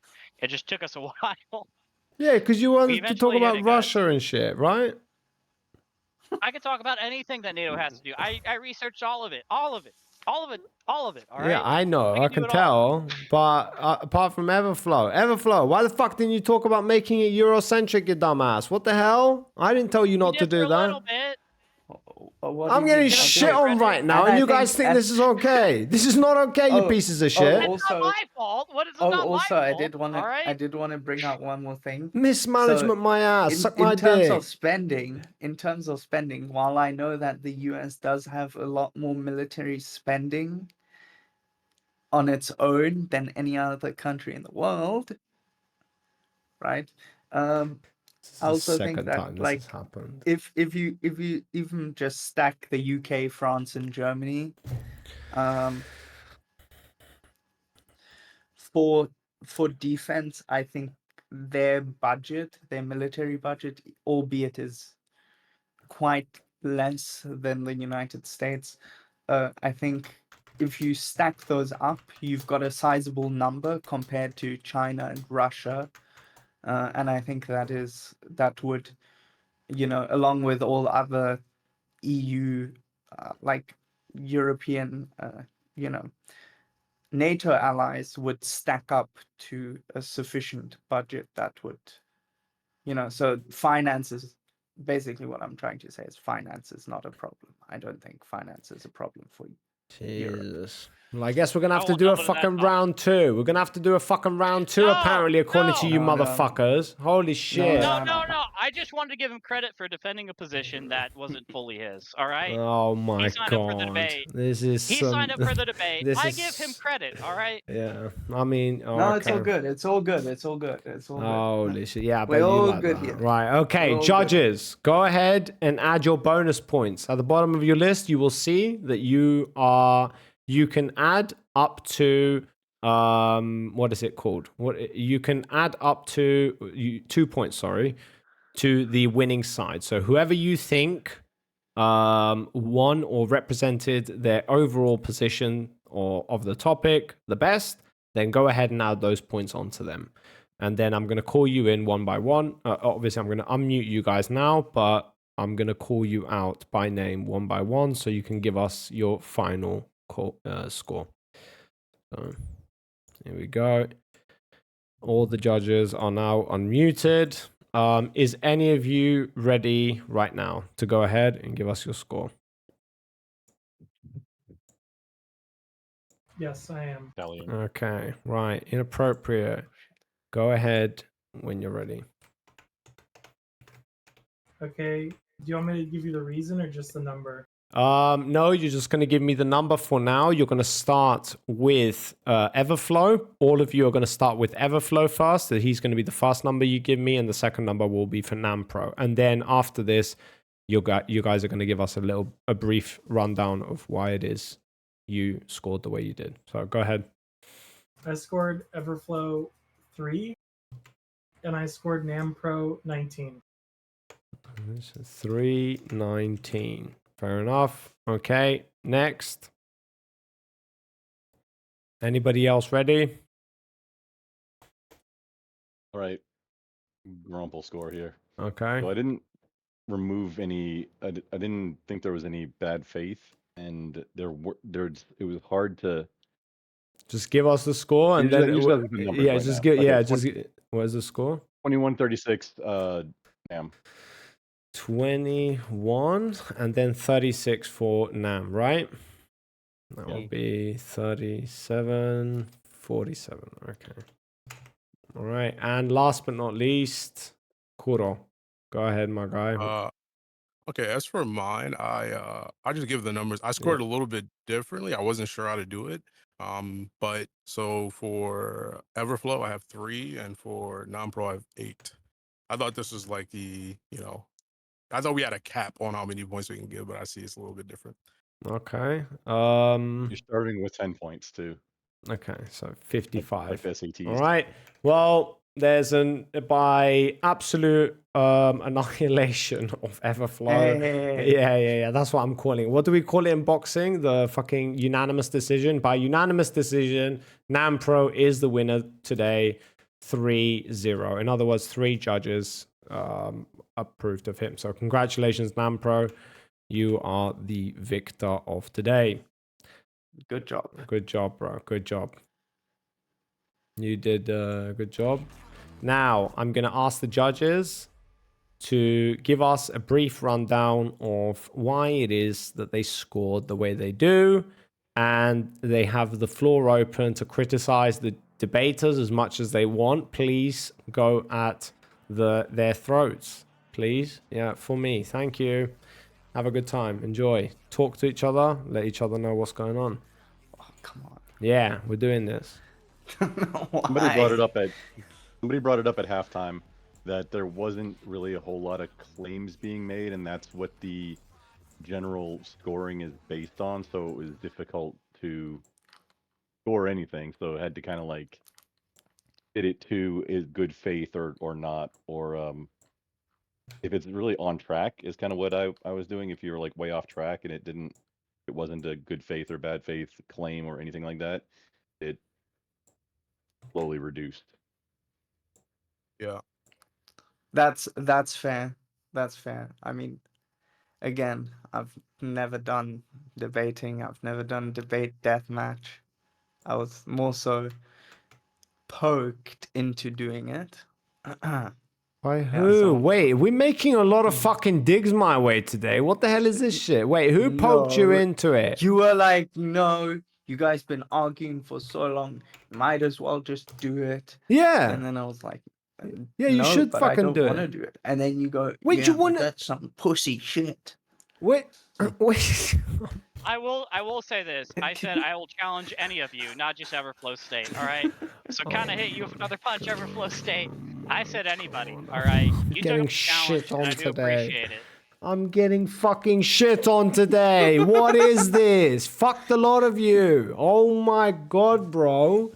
This is brutal. And also point towards you. Calm down. Calm down. I said anybody. Okay. Yeah. Holy shit, man. Unhinged fucking Discord. Why is this not changing at the same time? Okay, never mind. Any other debaters? Yo, judges, you had a lot to say. Yeah. Now, you want to tell them how it is? Give it to him how it is. Don't feel sorry for him. Fucking don't Yes, pay Everflow, attention to Nammpro. Yeah, Everflow. Yeah, tell him. Give it. Everflow, you lost major points not knowing that bars existed. Yeah, you lost. George Wait, That was that's amazing. it? That's the. Yeah, I didn't. You know what? I should have thought of like ice bars as well. Those probably existed for a Hubs. very long time. Hubs. Yeah, like Yeah. that's a thing. Oh, okay. Yeah, very Okay. long time. Like Got it. they've probably existed. Like I don't know. Don't ask me. The fucking Egyptians probably had that shit. Like no, low key, they definitely had bars. Not gonna lie. Okay. Any other criticisms apart from like the bar thing? Yeah, I think I was the one who. Oh, you can go ahead. Everflow, at the start, I remember you saying that you talked about having like sources and facts, which is okay if that didn't come up, but I'm just curious because I was the person who said mid-time that there really wasn't a lot of claims happening, and now with context, Nammpro is talking about how maybe there was a bit of a different conversation that should have happened. I'm curious what you researched and what the effort you put into ahead of time that really didn't come to fruition here. Oh, I mean, I can. Oh no! Are you gonna source now? Are you gonna give us the source? No, I just want to know what you Uh-huh. prepared. Like, what was the stuff that didn't get brought up that Yeah. you really dug into?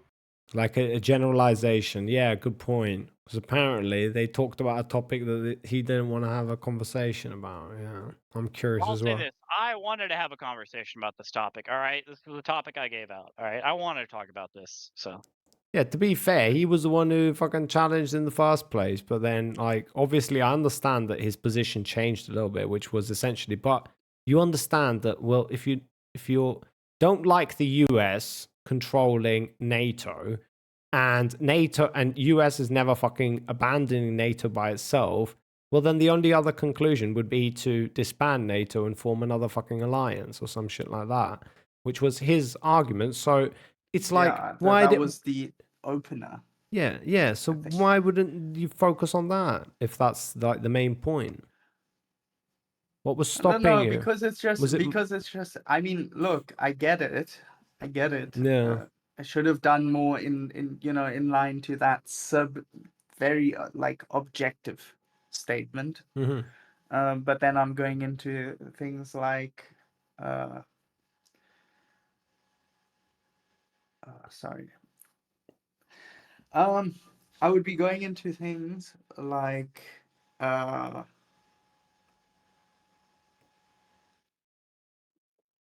mean, very again, it's simply just this thing of like, why would the founding country just ditch its own alliance kind of thing? You know, uh, I mean, I could have explained how from the ground up such a structure, a more EU centric structure, could have come about, I suppose. But again, I'm not really an expert at like setting up a, a military alliance structure, other than maybe speaking about like budgets, who's in charge. I think someone like Mark Rutte might even show a different face diplomatically than Stoltenberg did. We don't know. Maybe he might have a slightly different position, and I think also what we need to consider is that diplomats change over time. Again, this is something that Nam also very much brought up into one of his arguments, is that the diplomats change time and that they're not really significant. But I think with change of face, there will also eventually be change of characters and relations and understandings and stuff like that. Okay. All right. Well, I am genuinely. It is my. Of course, if something fucked up with the topic, I'm finding it hard to see. So I feel like it's being pushed around a little bit. But at the end of the day, like if there was like a different topic that you guys had wanted to discuss and it was like relevant to this, and I fucked up in not changing the topic, then I'd take responsibility for that. But otherwise, look, I saw a lot of good faith behavior, a lot of arguments from, especially like, I'm going to just be honest and say from Namppro's side. But I feel like there was like good sportsmanship on either side. So I think good job to both of you. Obviously, Everflow, you need to go back to the drawing board. I shouldn't be the one to tell you this. I am the boss. So if anybody's going to be an asshole, it's going to be me. Look, so you suck. You suck. You need to go back and do some reading. Yeah. Next time, I'm gonna not debate something Why? as big as NATO. I'll debate something as Go like, bigger. I don't know. Go bigger. What do you mean bigger than NATO? Yeah, bigger than NATO, bro. Let's fucking take this universal. You want to argue fucking aliens with me? Yo, let's go, bro. I'm ready. Anytime you want. But otherwise, Grumple, and there's a couple of fucking judges that need to go. If you need to go, you are no longer held hostages. If you want to say something, go ahead. Let us know. But otherwise, thank you, judges. Much appreciated. You did save my life today by jumping in, fulfilling the role. Thank you all for participating. But yeah, go ahead. Tell us if you've got. I gotta head out. Thanks for having me. Thank you, brother. Thank you. Take care. A lot less blood sporty than I was expecting. I was kind of expecting a lot more. Yeah, a lot like more elbows. Yeah, true. Below the belt stuff. Yeah. Yeah, y'all have a great night. You too, man. Take care.